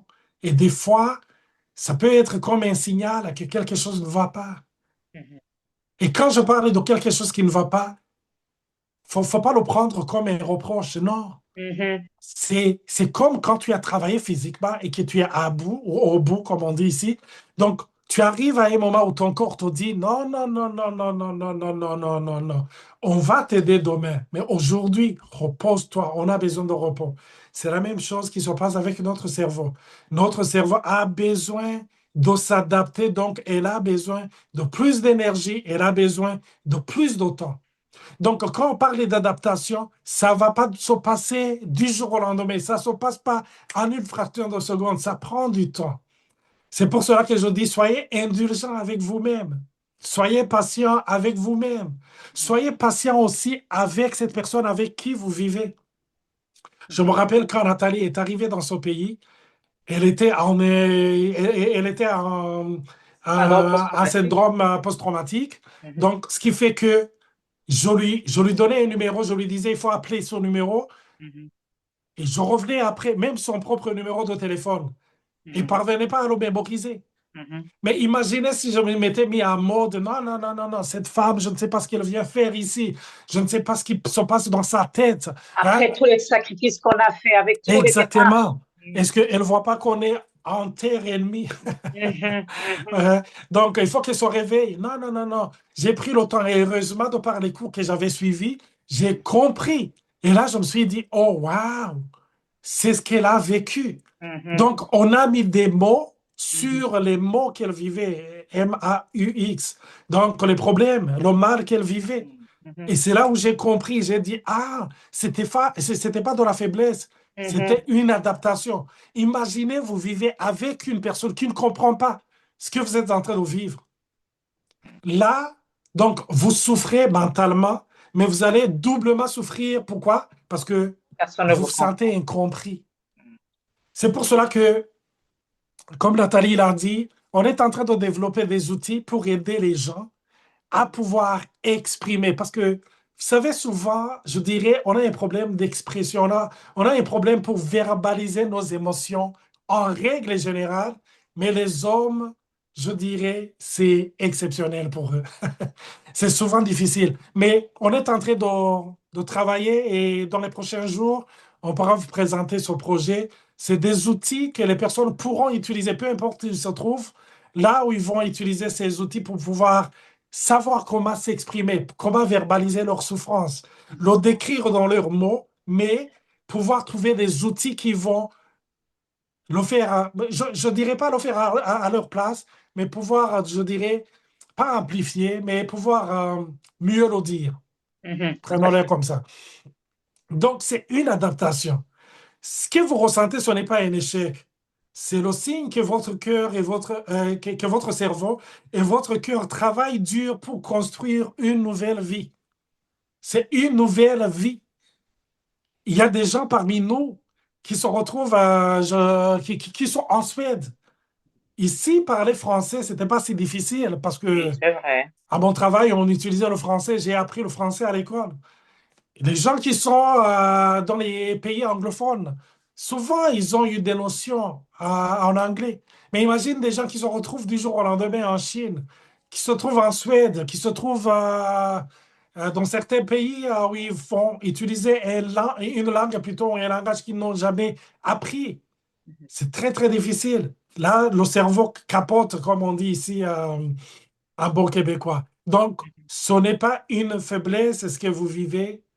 C'est un fardeau qui est lourd, mais c'est un fardeau que vous pouvez porter si vous êtes entouré par les gens qui vous aident, si vous parvenez à trouver des outils, mais premièrement, si vous parvenez à normaliser ce que vous vivez. Quand je parle de normaliser ce que vous vivez, c'est le seul fait seulement de dire c'est normal ce que je suis en train de vivre. Je reviens vraiment sur ce que tu es en train de dire parce que je trouve ça extrêmement intéressant. Et je vais même donner je vais lire, je pense à Antoinette qui dit merci beaucoup pour cette assurance, car le fait qu'on arrive parfois avec un âge avancé, donc pas un âge jeune ou bébé, on a comme une sorte de pression interne de vouloir absolument trouver une certaine stabilité en peu de temps. J'ai beaucoup aimé en peu de temps. Donc, on se met cette autre pression en se disant, les autres ont acheté des maisons, ont fait ceci. Donc, cette pression qu'on a, il faudrait qu'on l'arrête. Et le but de cet atelier, c'est d'un peu changer le regard. Nous avons besoin de changer le regard par rapport à nos situations. Le but, ce n'était pas, je ne sais pas si vous voyez est-ce qu'elle est visible, ma diapo? Attends, je pense qu'il y a un diapo que j'essaie de vous montrer. L'idée, c'est vraiment qu'on change notre regard par rapport à la situation dans laquelle on se trouve. Qu'on ne soit pas des gens qui vont. Je vais faire ça comme ça. Est-ce que là, c'est bon? C'est toujours possible? Pas encore, hein? Euh, ta, ta, ta. OK. Alors, je vais essayer on va la faire un peu plus tard, il n'y a pas de problème. Mais l'idée, c'est de vous dire que il faut qu'on change notre regard, que ce n'est pas la faiblesse qu'on a, qu'on est en mode adaptation. Et que ce que nous sommes en train de ressentir, ce n'est pas un échec, pas du tout. Et c'est un signe que notre cœur et notre cerveau, c'est en train de s'ajuster, de changer. Parce que vous avez des acquis, des choses que vous avez apprises chez nous. Vous devez les ajuster. C'est pour ça que c'est facile pour un enfant qui vient d'arriver, qui n'a pas eu une structure, une adaptation, quelque chose de grand à créer, un statut à construire. Lui va le temps d'adaptation va être rapide parce qu'il va déconstruire rapidement. Mais nous passons beaucoup plus de temps à cause de l'expérience, à cause de beaucoup de choses. Donc, ça se travaille, des fois, ça se travaille toute une vie. Le temps que vous êtes ici, vous allez jouer sur les deux mondes. Donc, il faut qu'on soit conscient que tout n'est pas parfait. Et je reviens sur deux personnes d'ailleurs qui m'ont écrit, qui m'ont dit, Nathalie, en donnant le titre que vous avez montré là, vous faites peur aux gens qui n'ont pas encore émigré. Vous ne donnez pas le goût ou l'envie aux parents ou aux personnes de vouloir déménager. On dirait que vous n'avez que des problèmes. Et moi, je lui ai répondu, écoute, moi, je pense que prévenir, c'est mieux que guérir. Je lui donne un exemple. Il y a beaucoup de femmes, lorsqu'elles tombent enceintes, elles savent qu'elles vont accoucher, que ça va être douloureux. Donc, elles ont vraiment deux options. Ou elles acceptent qu'elles vont avoir mal et que ce sera la mort assurée, ou elles prennent des cours prématures pour pouvoir gérer cette douleur.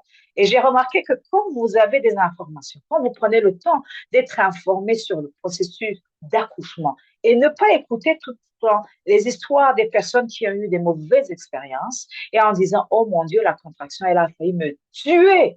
Mais ça fait mal, je sais. Mais est-ce qu'il y a moyen de gérer cette douleur? Pourquoi est-ce que même si on a cet enfant, on va vouloir avoir un autre enfant, un deuxième, un troisième, un dixième, alors qu'on sait que c'est douloureux? Parce qu'il y a des gens qui peuvent gérer, entre guillemets. Mieux on gère, mieux on a des informations sur l'accouchement, entre guillemets, mieux on se prépare à d'éventuelles problématiques. Et c'est la même chose avec ce qui se passe ici. Le but, c'est de prévenir, d'informer les gens qui sont déjà ici, ou même les personnes qui envisagent d'émigrer, que ce soit au Canada ou ailleurs, mais qu'elles soient en mode, et soyez conscients de ce qui peut vous arriver, et ayez des outils qui vont vous permettre de pouvoir vous en sortir. J'ai aimé beaucoup un commentaire de Zoé Bonneau. Euh, les personnes nées dans la société occidentale sont exposées dès l'enfance aux mêmes stimuli que les immigrants, apprentissage linguistique, règles sociales, institutions, codes implicites. Le cerveau apprend ce qui est dangereux, ce qui est banal et ce qui peut être ignoré. Résultat, 90% des stimuli sont filtrés automatiquement sans effort conscient. Très, très bien. Donc, ces stimuli, ils sont filtrés parce qu'ils sont habitués. Alors que quand tu es nouveau, Mhm, ton cerveau n'est pas habitué à filtrer ce genre d'informations. Donc, il va accumuler toutes ces informations et essayer de les analyser. C'est pour mhm, cela qu'on se fatigue par rapport aux gens qui ont évolué ici. mhm. Donc, je donnerai comme exemple, j'ai tellement aimé cet exemple, recevoir une lettre du gouvernement pour un Occident, c'est administratif, pas dangereux. Mhm. Pour un immigrant, possible menace, incompréhensible. C'est C'est vrai. vrai, totalement. Et pour la petite histoire, je me rappelle que recevoir les lettres du gouvernement, ça m'avait vraiment traumatisé, que j'avais demandé à Nathalie. Non, chaque fois qu'on a des lettres, on dirait que même j'étais traumatisé par le seul fait de voir la boîte à lettres. Et chaque fois que je voyais, comment on appelle les personnes qui amènent... Les, les postiers, ouais, Le ouais. facteur? les facteurs, Et les merci. facteurs, merci. Merci. Oui, le seul fait de voir les facteurs venir, On est oh my fatigué, God. hein, on n'arrive même plus à trouver les mots. C'est ça. Je commençais à sentir, il y avait mon cœur qui battait fort parce que je me disais, qu'est-ce qu'ils amènent aujourd'hui? Donc, c'était traumatisant. Donc, imaginez une personne qui a vécu ici, parce que quand est-ce que pour une personne, je m'adresse aux gens qui ont vécu au Burundi, qui ont grandi au Burundi, qui sont devenus adultes au Burundi, combien de fois avez-vous reçu des C'est lettres vrai, administratives? c'est vrai. Mais tu arrives ici, tu en reçois 10 par semaine. Des fois, tu en reçois 3 par jour. Ça nous arrivait. Mhm, Et les informations sont très, très importantes parce que ce sont des informations qui sont en lien avec ton statut. Est-ce que tu mhm, vas rester ici? Est-ce qu'on va te déporter? Est-ce qu'on t'a accepté? Est-ce qu'on a refusé ta demande? Donc, tu es tout le temps anxieux. mhm, Est-ce que c'est quelqu'un qui va te rappeler que ça fait le deuxième avertissement par rapport à un paiement que tu devais effectuer, que tu n'as pas effectué? Donc, c'est toutes ces lettres que tu reçois qui commencent parce que toi, ton cerveau n'est pas habitué à les filtrer. c'est vrai. Ça va commencer à les analyser un à un à un. Et petit à petit, ton cerveau commence à fatiguer. En tout cas, merci Beaucoup pour beaucoup l'exemple. pour vos commentaires. Merci beaucoup pour cette assurance, car le fait qu'on arrive parfois avec un âge avancé, on a comme une sorte de pression interne de vouloir absolument trouver une certaine stabilité en peu de temps. Ouais, c'est vrai. Parce que quand on parlait tantôt de l'adaptation, elle est aussi générationnelle. Parce que les gens qui sont arrivés ici dans leur quarantaine ou plus, c'est pas la même chose qu'un jeune qui arrive à 10 ans. Parce que un jeune de 10 ans, qu'est-ce qu'il a perdu? Ses amis. Mais un adulte de 40 ans et plus qui est venu ici, il a perdu quoi? Presque toute sa vie. Tout à Tout ce fait. qu'il a connu, toutes ses expériences. Tu recommences ici à zéro. Mais j'aimerais vous rappeler aussi que les expériences que vous avez acquises durant le passé, elles vont toujours vous servir. C'est pas à mettre à la poubelle. Ça va toujours vous aider. Et c'est ce qui va vous aider aussi à faire la différence. Parce que je sais que à mon travail, souvent on me dit, Olivier, ta personne, vraiment, en tout cas, tu nous apportes quelque chose et beaucoup de choses positives. Mais c'est quoi? Qu'est-ce que j'apporte? Ce sont mes expériences. Mhm. Ça peut être même des expériences professionnelles. Donc, toutes ces expériences professionnelles qu'on a dit qu'elles valaient rien, et tu te retrouves donc du jour au lendemain en train de servir à quelque chose. Donc, c'est quelque chose d'important. Ces conférences sont vraiment la bienvenue. C'est très, très bien. Un seul mot, merci. Espagnol de Venezuela. Oh, c'est bien, c'est bien. J'espère que vous avez pu comprendre notre français là, Ouais. avec Je voudrais notre même accent africain. revenir pour confirmer un petit peu l'exemple Voilà. que la personne donnait pour les lettres. Je trouve ça génial. Moi qui travaille aussi dans le milieu communautaire, je fais beaucoup d'interventions. Je me suis même donné le titre de traductrice interculturelle.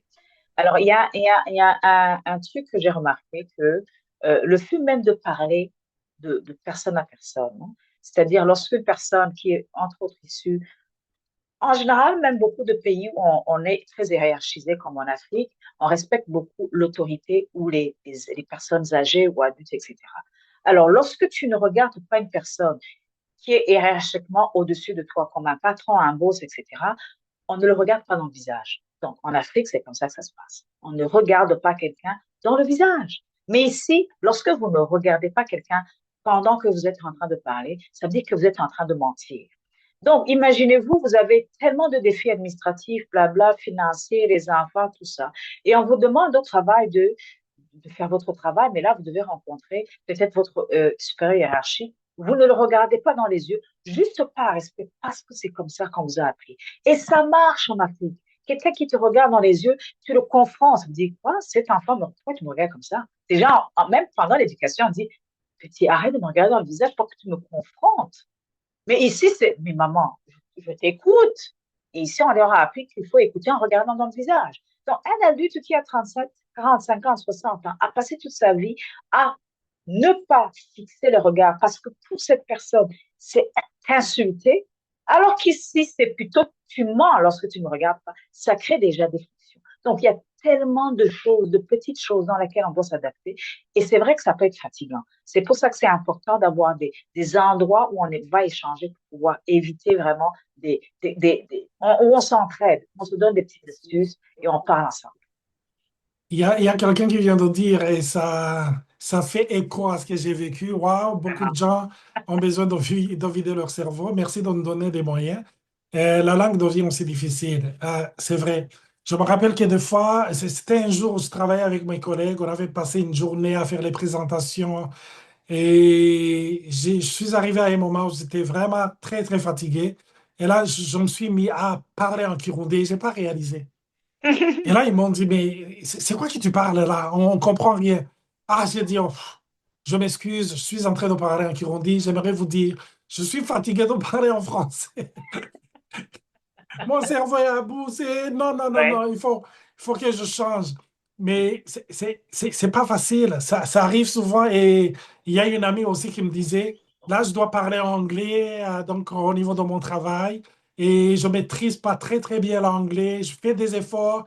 Mais écoutez, les efforts que vous mettez en place pour parler une langue, c'est le cerveau qui fonctionne doublement, triplement. C'est vrai, c'est vrai. Et après, vous demandez à ce même cerveau de continuer à fonctionner normalement. Non, il a fourni plus d'énergie que d'habitude. Mhm. Donc maintenant, il a besoin de plus de repos. Et c'est pour cela que les gens se disent, ah, waouh, est-ce que, pourquoi je reste tout le temps fatigué? Ça fait partie des explications. Ces petits détails. Et il y a aussi le déni. On pense que seul, c'est un commentaire que je suis en train de lire, Mhm. on pense que Très bon commentaire. ouais, on pense que seuls les autres peuvent souffrir mentalement, comme Mhm. si on était épargné. Un jour, j'avais pris le métro de la station Côte-Vertu, terminus, pour rentrer chez moi. À l'époque, je vivais au métro Plamondon. C'est quand même ma station dans la ligne orange. Donc, pour ceux qui nous suivent d'ailleurs, on est en train de parler de Québec. Montréal.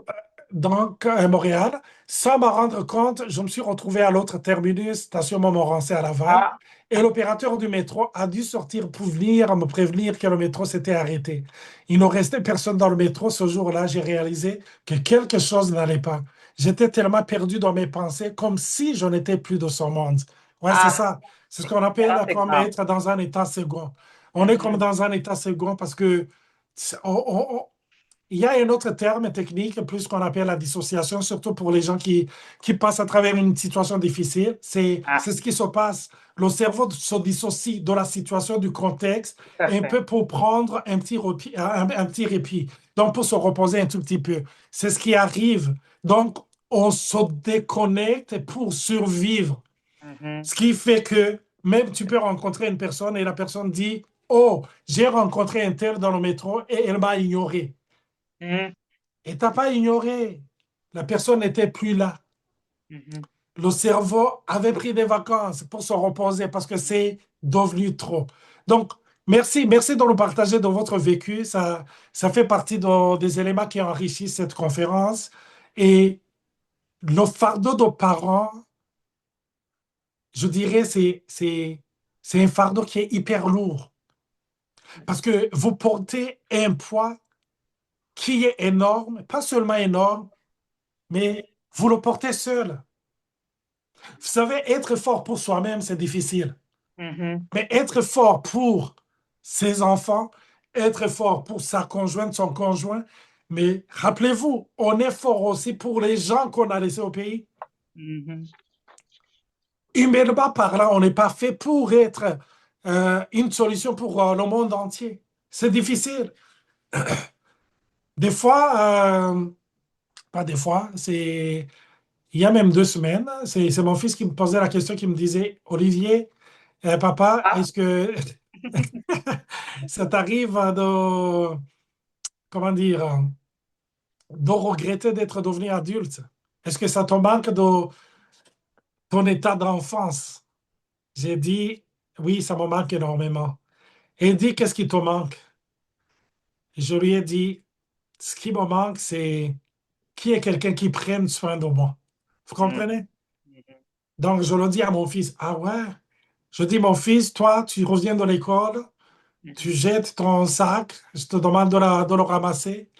Et là, il faut que je réfléchisse à ce que je vais préparer pour toi. Entre-temps, ton école m'a écrit. Il m'a demandé de payer pour telle chose ou telle chose. Et après, il faut que je réfléchisse à ça.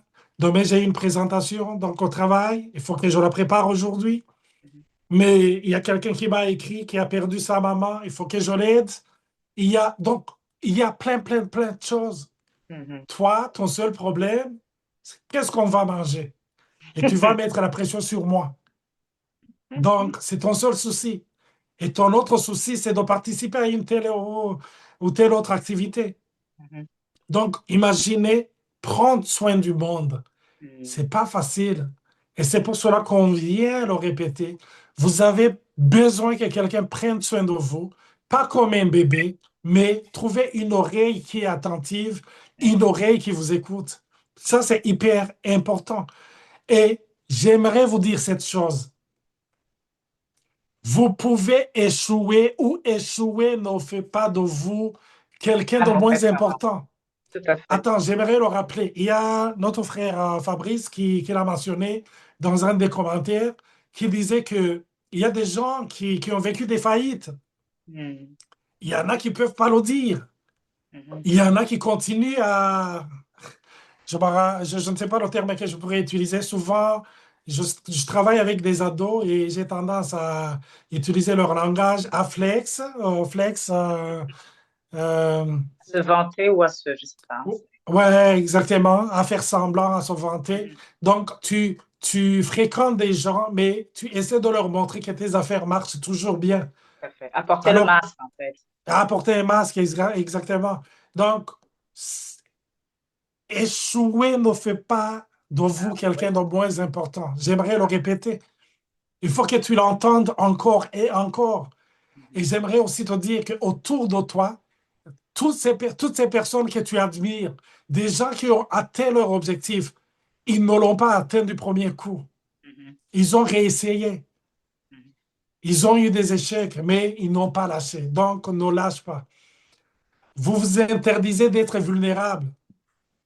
Vous voulez montrer que vous êtes Superman, Superwoman. Non, vous êtes humain avec vos failles, avec votre vulnérabilité, avec vos limites. Il faut les accepter. Et j'aimerais vous dire, c'est la première étape d'être guéri. Acceptez le moment présent. Acceptez ce que vous êtes en train de vivre. L'accepter. Oui, tout à fait. Dans notre proverbe, je ne sais pas comment je vais le traduire en français, euh, ugomba gukira indwara arayirata. Mhm. Celui qui aimerait avoir une guérison, il faut d'abord qu'elle admette qu'elle est Tout à souffrante. fait. Mhm. On ne peut pas t'apporter, on ne peut pas t'indiquer de médicaments quand tu n'acceptes pas que tu souffres, que tu es malade. C'est pour cela qu'on a besoin d'être aidé, on a besoin d'être accompagné, on a besoin d'avoir Mhm. des groupes là où on puisse, Soutien. et des groupes de soutien, merci beaucoup, des groupes de Tout à soutien, fait. là où on peut manifester notre vulnérabilité, Tout à fait. tout en ayant cette assurance qu'on ne va pas être critiqué. Tout à Ouais, fait. je ne sais pas ce Et que puis, tu pourrais ajouter, Nathalie. et puis, je comprends totalement que des fois, lorsque, par exemple, ça peut être un conjoint ou ça peut être même la femme qui a pris la décision de vouloir émigrer et que quand c'est lui qui a pris le fardeau de l'immigration, lorsque ça ne va pas bien, c'est difficile de revenir vers la personne avec qui tu as fait le processus et de dire, écoute, je me sens mal parce qu'on dirait qu'on ne se donne pas le droit de dire qu'on a mal parce qu'on a été un petit peu le leader du choix de l'immigration. Donc, c'est pour ça qu'il faut trouver des cadres si c'est un homme qui a pris cette décision, de pouvoir prendre le temps de discuter avec les autres hommes, de voir les challenges qu'ils ont traversés, de dire, quand je suis venue ici, mon premier travail, ce n'était pas un travail de bureau, c'est un travail de laver les parkings comme certaines personnes, mais que ça a atteint mon identité, que ça m'a fait mal, et qu'en disant, ah, tu as traversé cela, donc même si on me propose ce travail, je pourrais le faire parce que je suis en mode préparation, parce que ça va m'aider à avancer. Donc, c'est extrêmement important de pouvoir verbaliser et de ne pas savoir que ce fardeau repose sur vous. Et d'apprendre aussi des astuces en disant, j'envoie de l'argent chez moi en Afrique, mais peut-être envoie moins, non pas parce que tu ne veux pas envoyer, mais parce que peut-être pour l'instant, tes finances ne te le permettent pas. Et le fait de partager avec les autres, ça va te déculpabiliser de trouver des solutions. Il y a beaucoup aussi de personnes qui, quand ça, ils voient que c'est dur et que c'est extrêmement difficile, ils ont tendance à prendre des vacances, à dire, il faut que je retourne en Afrique quelques jours. Parce que, pourquoi? Parce que la pression que je vois ici, je ne sais pas si c'est capable. Il y a des personnes qui sont presque en mode, je risque d'abandonner X temps ma famille parce qu'il faut que je respire. Si cette fatigue est sur toi, sois-en sûr, elle est sur l'autre personne. Mais lorsqu'on apprend à verbaliser, ça nous aide aussi à trouver des solutions. Moi, j'aimerais vraiment qu'on parle, qu'on dise, se dire la vérité, se dire qu'on souffre. C'est pas une vulnérabilité, c'est pas être faible, c'est une force. Moi, quand Olivier me dit ça, ça me fatigue, je trouve ça extrêmement, non seulement courageux, non seulement sincère, mais c'est une preuve qu'il a de l'estime pour moi. C'est-à-dire, s'il arrive à verbaliser en disant, Nathalie, ça, je ne suis pas capable de le faire, ou moi, quand je dis à Olivier, ça, je ne peux pas le faire, c'est une marque pour dire, non seulement prends soin de moi, mais écoute, voici mes limites. Et c'est important qu'on parle aussi de nos limites. On ne peut pas tout faire tout le temps pendant longtemps. C'est impossible. Il y a des choses qu'on sera capable de faire. Donc peut-être, si tu as fait 10 ans ici, il y a des erreurs que tu as commises. Donc il y a des choses que tu as pu relever et des choses que tu commences à mettre en place maintenant. Mais lorsque un nouvel arrivant vient et qu'il voit Olivier que ça fait 9, 10 ans qu'il est déjà là et qu'il veut mettre la même chose, il n'est pas prêt, il n'est pas prêt, il n'est pas capable.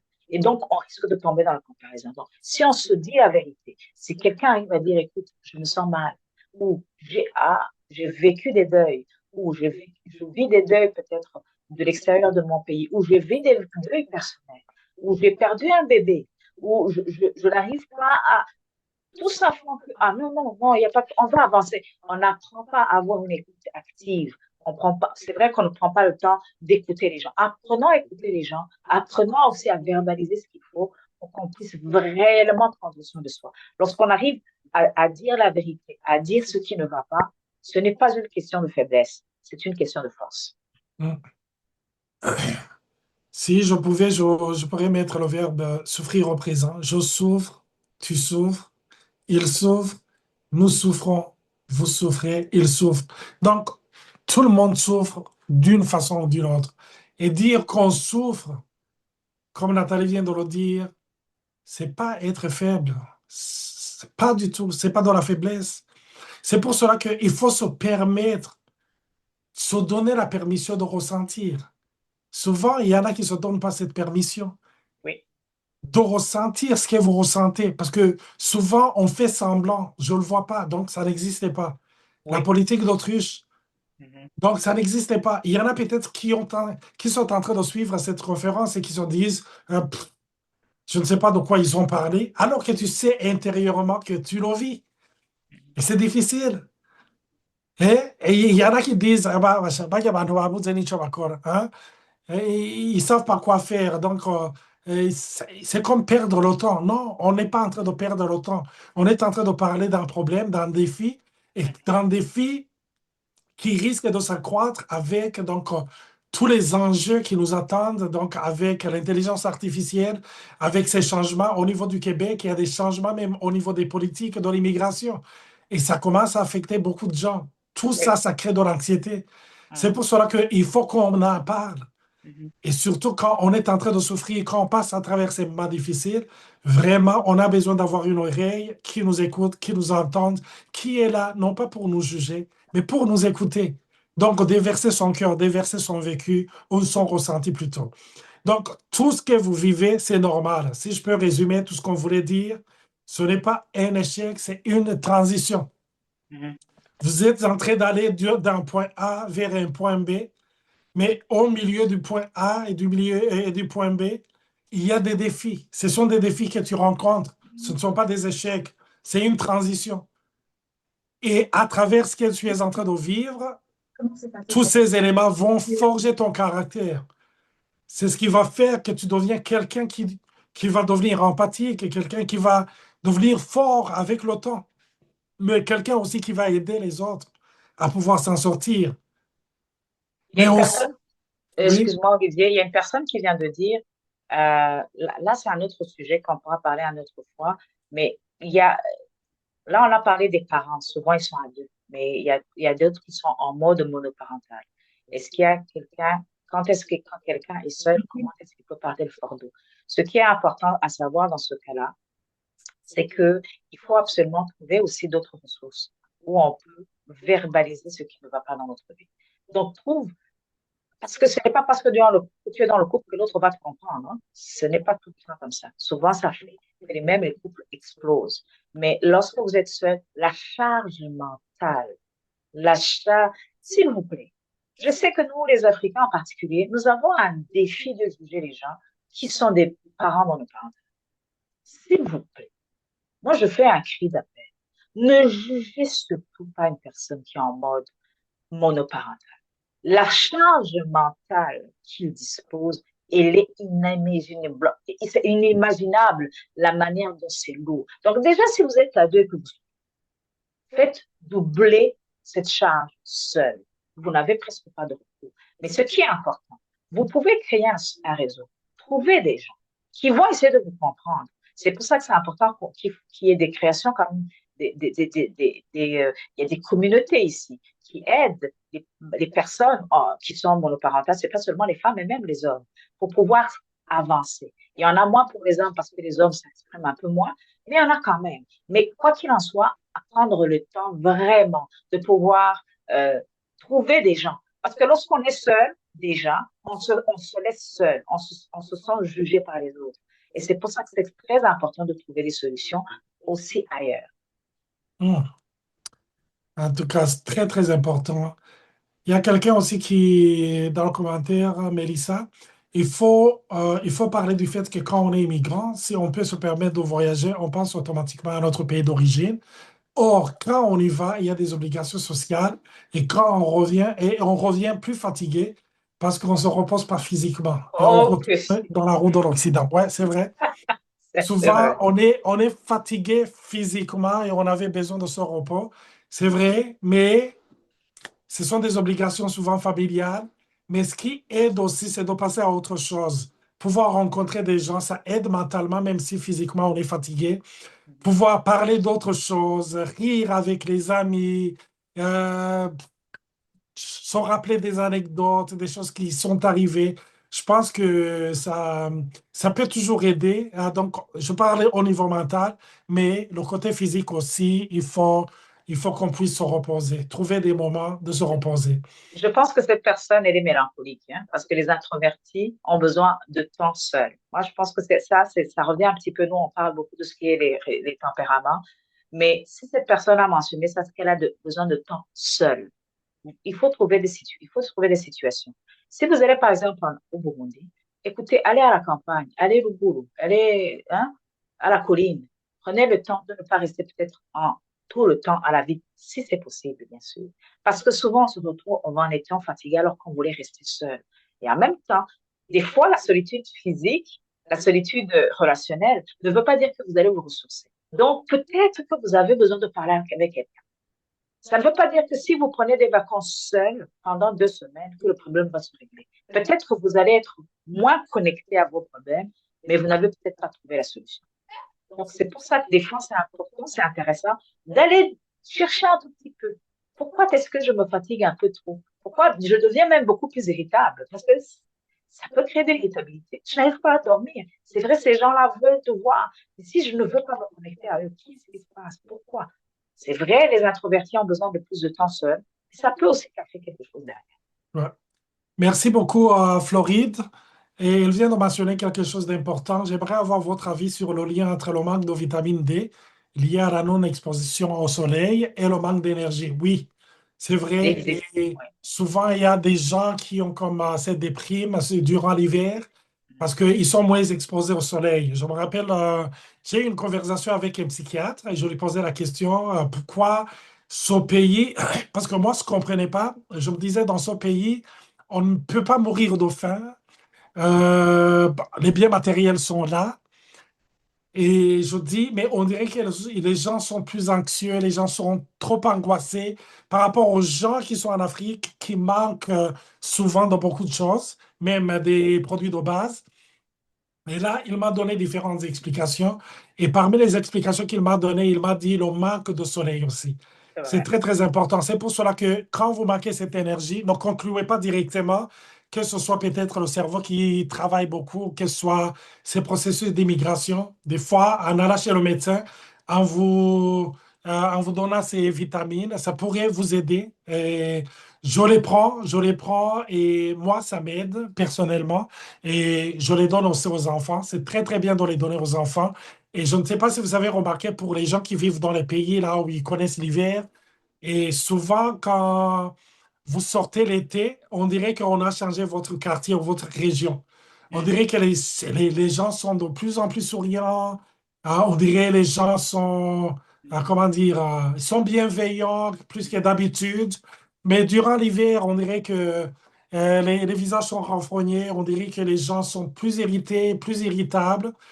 C'est à cause de cette vitamine qui manque. Et c'est pour cela que je dis, pour nous qui venons d'Afrique, vraiment, on avait une bénédiction dont on se rendait pas tout le temps compte. C'est le soleil. Tout à Avoir le fait. soleil du 1er au 31, avoir le soleil toute l'année, je vous dis, c'est une bénédiction. Ça, c'est un élément important. Je Mais il voudrais y même a... ajouter, si tu veux, hein, c'est Ouais. les personnes, nous qui avons les peaux noires, toute personne qui est issue des pays chauds, qui a un taux de mélanine élevé, nous filtrons beaucoup plus difficilement le soleil, ici, nous filtrons le soleil plus difficilement. Ce qui fait que nous avons plus besoin de vitamines que les autres. Donc, si Un Caucasien prend de la vitamine, nous, on en a besoin encore plus que eux. Parce que Ouais. notre peau filtre plus difficilement. Ça, j'aimerais qu'on puisse le comprendre parce que des fois, c'est des Ouais. fois un peu difficile. Je les prends mal, moi aussi. Hein. Si Olivier ne me rappelle pas, souvent Ouais. les coordonnées sont les plus mal chaussées. Mais en même temps, ce que je voudrais revenir sur cette information, souvent, la santé mentale, elle est multifactorielle. Mais ça commence souvent par quelque chose. Je ne vais pas bien. Si je ne vais pas bien, je ne dors pas bien. Si je ne dors pas bien, souvent je mange mal. Si je mange mal, donc, et en plus, j'ai un manque de vitamines, ça va être un cercle vicieux. Et si tu le fais pendant plusieurs années, forcément, il y a quelque chose qui ne va pas. Le fait même de ne pas dormir ou de ne pas dormir aux heures correctes, euh, ça, ça va impacter notre santé physique qui va être quand même avoir une influence sur nos humeurs. Donc, si tu dors difficilement, ça va forcément impacter ta santé physique et mentale et émotionnelle. Donc, j'aimerais aussi quand même ajouter. Voilà. Hmm. Il y a Vicky qui a écrit le stress à un niveau élevé ces jours-ci, même dû aux coupures de poste. Les immigrants sont beaucoup plus affectés puisque les autres peuvent se replacer facilement grâce à leur vaste champ de réseautage que les immigrants n'ont pas nécessairement. Partager ce que l'on vit peut aider. Ça aide à savoir que l'on n'est pas seul. C'est vrai. Merci beaucoup, Vicky. C'est pour cela que je parlais de toutes ces conjonctures, donc qu'elles soient politiques, comme économiques aussi. Mhm. Ça affecte parce que ça crée de l'anxiété. Donc, on se pose la question, qu'est-ce que j'aurai comme boulot demain? Est-ce que je vais garder mon poste? Est-ce que je vais être affecté ailleurs? Est-ce que je risque de perdre mon emploi? Donc, et tout ça, ça devient comme un enchaînement de pensées négatives et petit à petit, ça affecte ton état mental. Il y a Moutone aussi qui a écrit, comme Mélissa le mentionne, Thiro, Mhm. euh, on vient d'une culture qui n'est pas explicite. On n'a pas appris à identifier et exprimer nos mots. Mhm. Je pourrais dire on est des analphabètes émotionnels. Mhm. Il y a aussi le problème de trouver des professionnels qui vont comprendre ton vécu. Mhm. Souvent, au niveau de certains emplois, il y en a qui sont même gratuits. Je sais que dans dans les institutions de santé ou des services sociaux, souvent il y a ce genre d'outils qu'on donne facilement aux employés. Donc, il y a aussi le problème de trouver des professionnels qui vont comprendre ton vécu. Je C'est crois vrai. qu'on a besoin de se créer des groupes de soutien pour guérir ensemble, un peu comme les groupes réseau. Oui. Euh, Alcoolique anonyme, AA, pour alcoolique anonyme, tout à fait. Oui, exactement, comme les alcooliques anonymes. Donc, les alcooliques anonymes, pour ceux qui ne le savent pas, ça a été fondé par deux personnes, si je ne me trompe pas, qui avaient un problème de surconsommation d'alcool. Donc, et là, il y a eu quelqu'un qui a eu une idée géniale, qui a dit, si on pouvait trouver un cadre, là où on va exprimer notre vécu, notre ressenti, nos émotions, ça pourrait nous aider. Peut-être à ne pas arrêter l'alcool du jour au lendemain comme un médicament, mais ça va nous aider au moins à pouvoir, parce que l'alcool représente une certaine solution. Si on peut remplacer cette solution par, je dirais, une autre solution, qui est moins dangereuse, ça pourrait aider les gens. Donc, ils ont commencé à ouvrir ce qu'on appelle ces groupes de soutien, là où les gens s'assoient donc, dans une forme circulaire, et là, ils commencent à s'exprimer, à parler de leur vécu, de leurs émotions. Et il y a un témoignage, ça fait plus de, je pense, 70 ans, 80, que ça a commencé, et il y a eu, je dirais, des miracles. Il y a eu des transformations énormes. Je connais un ami, ça fait plus d'une vingtaine d'années, presque 30 ans qu'il est là-dedans. Et il m'a dit, pour lui, ça faisait comme 28 ans qu'il avait arrêté, qu'il ne touchait plus à une goutte d'alcool. Et il dit, c'est grâce à ce groupe de soutien. Tout à Je lui fait. posais la question, est-ce qu'on vous donnait des médicaments? Il disait, non, non, non, non, non. C'est comme des Être champs. avec d'autres hommes qui vivent la même chose que moi, ou même pire, on dirait que chaque fois que je participe à ce genre de groupe, Mhm. j'évacue quelque chose et après, j'ai plus envie de boire. Tout à Ça fait. pourrait aider énormément. Et ça fait partie, si Nathalie peut projeter le dernier slide, ce qui aide à retrouver l'équilibre. Mhm. Donc, il y a 3 points. Il y a cet aspect de groupe de soutien, le fait de parler, le fait de verbaliser nos mots. $1 million per year. Ok. Zo. Il y a quelqu'un qui pourrait se mettre à mode mi. Ouais, c'est bon. Voilà. Donc, parler, il faut briser l'isolement avec une personne de confiance. Chacun peut trouver autour de lui, autour d'elle, une personne de confiance. Ça ne doit pas être 10 personnes, ça peut être une seule personne. Et commencer à lui parler de ce qui ne va pas, lui parler de tes problèmes, lui parler de tes soucis, lui parler de ton anxiété, lui parler de tes peurs. Et si tu trouves cette personne et qui plus est une personne de confiance, ça va t'aider énormément. La deuxième chose, se reposer sans culpabilité. Je sais, c'est difficile pour les parents de pouvoir laisser ses enfants au salon et d'aller se coucher. Et Nathalie, des fois, elle me dit, le meilleur cadeau que je pourrais avoir ou recevoir en ce moment, c'est qu'il n'y ait personne qui appelle le mot maman. C'est vrai, c'est vrai. Des fois, on a envie. C'est pour cela que si vous êtes à deux, mari et femme, j'aimerais vous encourager, donnez-vous des temps de répit, des temps de repos. Tu peux prendre les enfants, tu peux les mettre dans la voiture, sortir un peu et tu lui dis, prends 30 minutes, prends 1 heure, repose-toi. Est-ce que c'est faisable? Oui, c'est faisable. Ça coûte rien. On peut le faire. Donc, prenez le temps plutôt de vous reposer sans culpabilité. Parce que votre cerveau a besoin de retrouver de l'énergie. Il a besoin de sommeil pour guérir. Aussi, je pense que c'est Mélissa ou Estelle qui en a parlé, qui parlait de maintenir le lien avec notre culture. Tout à fait. Des fois, quand on va au mariage, c'est vrai, ça nous pousse à consommer. Mais des fois, retrouver avec les gens, parler, rigoler, vous retrouvez avec les gens avec qui vous parlez Kirundi, Kinyarwanda, vous parlez Lingala, vous parlez Swahili. Waouh, ça décompresse. C'est vrai. C'est vrai. Ça aide énormément. Samedi passé, on était à une fête. Vous ne pouvez pas vous imaginer le bien que ça nous a fait. Rencontrer les gens, ça faisait quelques années qu'on ne s'était pas vus. Et pouvoir parler, évoquer des souvenirs, des fois des souvenirs d'enfance, c'est quelque chose de positif. Et c'est quelque chose qui aide énormément.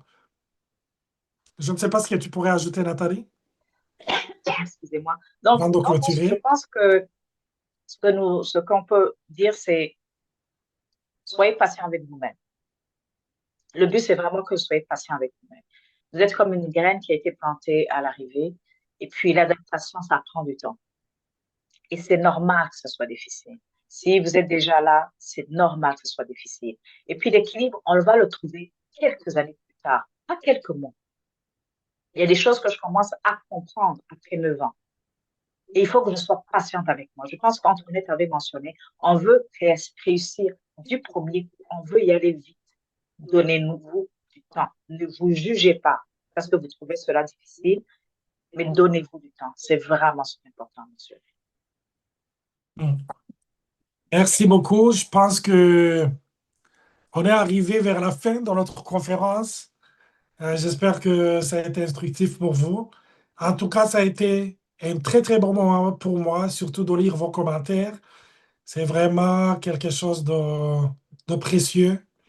On voit que vous avez le même vécu, vous avez de l'expérience. Il y en a qui parlaient, je sentais que il y avait un côté professionnel aussi. Peut-être qu'il y a des professionnels ici, que ce soit des psycho-aides, que ce soit des criminologues, victimologues ou, je ne sais pas, infirmières, infirmiers. Vraiment, tout votre vécu est le bienvenu et ça nous aide énormément de pouvoir élargir ce sujet. C'est un thème qu'on pourrait utiliser, on ne pourra jamais l'épuiser. Et surtout, on aimerait trouver un cadre là où on parle. Pas seulement des faits, des causes, non, non. Parler du vécu, parler de cœur à cœur et s'ouvrir. Donc, je ne sais pas si vous avez une ou l'autre question, si vous avez un commentaire, donc n'hésitez pas à l'écrire, si vous voulez le verbaliser. Donc, vous êtes bienvenus. Vous pouvez utiliser l'option réaction. Vous pouvez lever la main et comme ça, on va vous ouvrir votre micro et vous allez vous exprimer, qu'on soit bref, qu'on aille direct donc, au sujet dont on veut parler. Il y a aussi l'option réagir. Vous pouvez lever la main si vous allez les voir. Puis je veux Mhm. intervenir. Il y a Karine qui dit, vos sessions sont grandement appréciées. Pourrez-vous organiser une session pour les aînés immigrants? Oui, on est en train de préparer cela. Je pense que même mes slides sont presque prêts. On va juste trouver quand même un cas dans lequel on va le faire. Mais les aînés immigrants vivent des défis beaucoup plus grands, mais en silence. Donc, ils n'arrivent pas à prendre la retraite de peur de vivre dans la pauvreté de notre nouveau pays de rêve. Vu que notre épargne de retraite est insuffisante, je comprends totalement. Vraiment, et puis en même temps, c'est un peu là où on va. Si on est venu un peu plus tardivement, ça veut dire qu'on va parler, on risque de travailler beaucoup plus tardivement. Donc, d'être dans la même situation qu'eux. Nous sommes en train de travailler sur un projet pour eux et je suis en train de trouver des gens qui vont m'aider quand même à prendre les mêmes, à trouver les mots adéquats pour eux, trouver même des petits témoignages, mais c'est un projet vraiment qui est en cours. Il y a moyen de transmettre ces textes que vous projetez? Oui. Nathalie, tu peux donner mon numéro et les gens qui Oui, auront envie absolument. de les avoir, vous pouvez m'envoyer un message sur WhatsApp et comme ça, je vais vous transmettre la présentation qu'on a fait. Je retiens cette chose et se reposer sans culpabilité. Ivyombo tubitambo kenunga vutusimbe turuhuke sans culpabilité. Oui, c'est vrai. Donc, Ivyombo Bizokwama, la vaisselle sera toujours là, le ménage sera toujours là. Mais des fois, prendre 1 heure, prendre 10 minutes, prendre 30 minutes, se reposer, ça vous fera du bien. Merci pour votre générosité de vouloir partager votre expérience et créer ce plateforme. Imari Baeza Guillet, merci beaucoup. Merci, merci beaucoup. Je voulais revenir sur ce que tu as dit par rapport à la vaisselle. Moi, j'ai appris parce que je voulais être très perfectionniste. Et puis, en même temps, quand on était en Afrique, on avait des gens qui nous aidaient. On reste dans la même mentalité qu'il faut que tu sois extrêmement propre, extrêmement exigeant. Mais j'ai appris à verbaliser les mots en disant, cette chambre, aujourd'hui, je ne te touche pas. Je suis fatiguée, je vais dormir. C'est très difficile de travailler sur le lâcher prise, mais des fois, c'est nécessaire. Mais en même temps, trouver aussi des amis qui ne vont pas vous juger. J'ai appris que dans la langue burundaise, ou kirundi, il y a ce qu'on appelle abasimbungavu. Je pense que c'est ça. Hein. Donc, ce sont les gens qui sont capables de passer outre umuchafu, tout ce qui n'est pas propre chez toi et qui ne vont pas te juger. Donc, si une personne entre dans cette dimension-là, c'est une personne qui est proche. Il y a des gens, c'est pas tout le monde, ça je suis totalement d'accord, mais c'est bien important de trouver les gens qui ne vont pas te juger quand tu vas mal, qui vont même t'aider lorsque tu vas mal et que tu vas accepter de laisser entrer chez toi. Parce que l'une des choses aussi, là on a parlé au niveau des émotions, mais ça peut aussi s'extérioriser au niveau de la maison. Donc des fois on peut cumuler beaucoup de choses dans la maison alors que c'est pas nécessaire. On peut ne pas faire notre vaisselle. Ça peut s'accumuler. Donc en disant, je ne suis pas capable, je suis fatiguée. Donc c'est très important de pouvoir vraiment trouver des gens qui vont vous aider quand c'est nécessaire. Ah, OK, il y a quelqu'un qui dit prenons soin de nos conjoints, conjointes, mais apprendre à détecter euh, quand nos conjoints sont à bout et puis lui donner l'espace qu'il faut. Oh mon Dieu, Liliane, c'est absolument vrai. Vraiment. Euh, on a trouvé des astuces avec Olivier. Je pense que c'est lui qui était plus fort. Quand il sait que je vais pas bien, il le prend pas personnellement. Et c'est bien qu'on le sache en se disant, Nathalie est là à bout, ce n'est pas à cause de moi. Je ne suis pas là, le garant de ses émotions. Je ne suis pas celui qui peut tout défaire. Il y a des moments où il faut que nous-mêmes nous dealons avec ce que nous ressentons. Donc, des fois, il faut de l'espace. Des fois, il faut que je dorme. Il faut que je me déconnecte. Il faut que mon cerveau ne pense plus. Puis le lendemain, ça va mieux. Donc, c'est bien que on puisse quand même avoir du respect dans ce que l'autre est en train de traverser et ne pas apprendre à se culpabiliser. Mais ça, c'est un autre travail aussi. Ça se parlera dans les couples. ah. Est-ce qu'il y a d'autres questions pour vous? Merci beaucoup pour vos remerciements. Et tout à fait, je ne sais pas s'il y a d'autres choses. C'est dans ceux qui nous ont inscrits, nous ont écrit qui vont nous écrire sur Messenger. On va leur partager quand même le slide qu'on a préparé et qui pourront l'utiliser. Donc voilà, en gros, c'est ça. J'espère que vous allez bien et que ça vous a aidé. Je ne sais pas si vous pouvez nous dire, quelqu'un qui vient de me nommer. Ta, ta, ta. Ah, d'accord, c'est des informations. Je ne sais pas si vous pouvez nous montrer juste au niveau du Messenger, où est-ce que vous, plutôt de la messagerie, d'où est-ce que vous venez. Ça me fera plaisir vraiment de savoir dans quelle ville vous allez. Vous êtes plutôt, la dernière fois, on a eu quand même pas mal de personnes qui étaient dans plusieurs pays.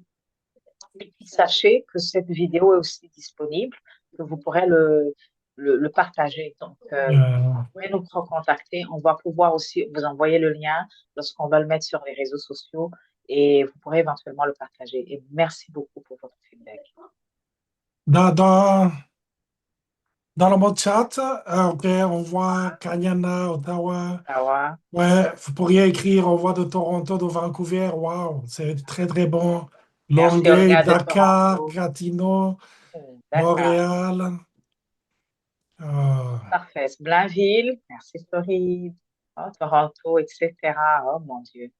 Tina- Oh, merci beaucoup, Eric. Merci beaucoup. Winnipeg, Londres, oh, London, Sherbrooke, Belgique. Belgique, gentil, merci. Merci beaucoup, Suède. Alberta, Oh, Suède, Gatoni, merci. Nicolette, je ne sais pas si c'est un pays, une ville plutôt, je me dis. Alberta, Québec. joyeuse, merci. Tu nous manques. Ah oui, vraiment, excusez, faut qu'on se voit, hein. Merci beaucoup à tout le monde, sincèrement, pour avoir participé. Et comme Olivier l'a dit et comme je l'ai aussi mentionné, on est en train de préparer quand même une plateforme pour pouvoir parler. Parce qu'il y a des choses qui ne peuvent pas se dire ici. Merci déjà pour les expériences que vous avez partagées. Là, je trouve que déjà, il y a une ouverture qui est en train de se voir. Et pour moi, c'est très beau. C'est bien qu'on verbalise nos besoins. Et puis, nous sommes en train de créer cette plateforme. On va vous en parler. Et puis, il y aura aussi une rubrique que pour les hommes qui vivent des choses particulières. Il y a aussi une rubrique pour les aînés qui vivent aussi des choses particulières. Il y a aussi donc, on aura beaucoup de plateformes qui pourront aider chaque personne qui pourra s'identifier. Donc, merci encore une fois d'avoir participé à cette rencontre, à cet atelier. Vous étiez extrêmement nombreux. Passez une excellente journée, une excellente soirée, dépendamment de là où vous êtes, hein. Merci encore une fois. Merci beaucoup. Et on voulait aussi remercier l'UNIC. Mhm. Nathalie pourrait nous parler un peu d'UNIC. L'UNIC, c'est un organisme qui travaille à Ottawa et qui aide les immigrants à s'intégrer. Unis pour une intégration consciente au Canada. Il faut qu'on soit conscient. Il ne faut pas qu'on soit parachuté.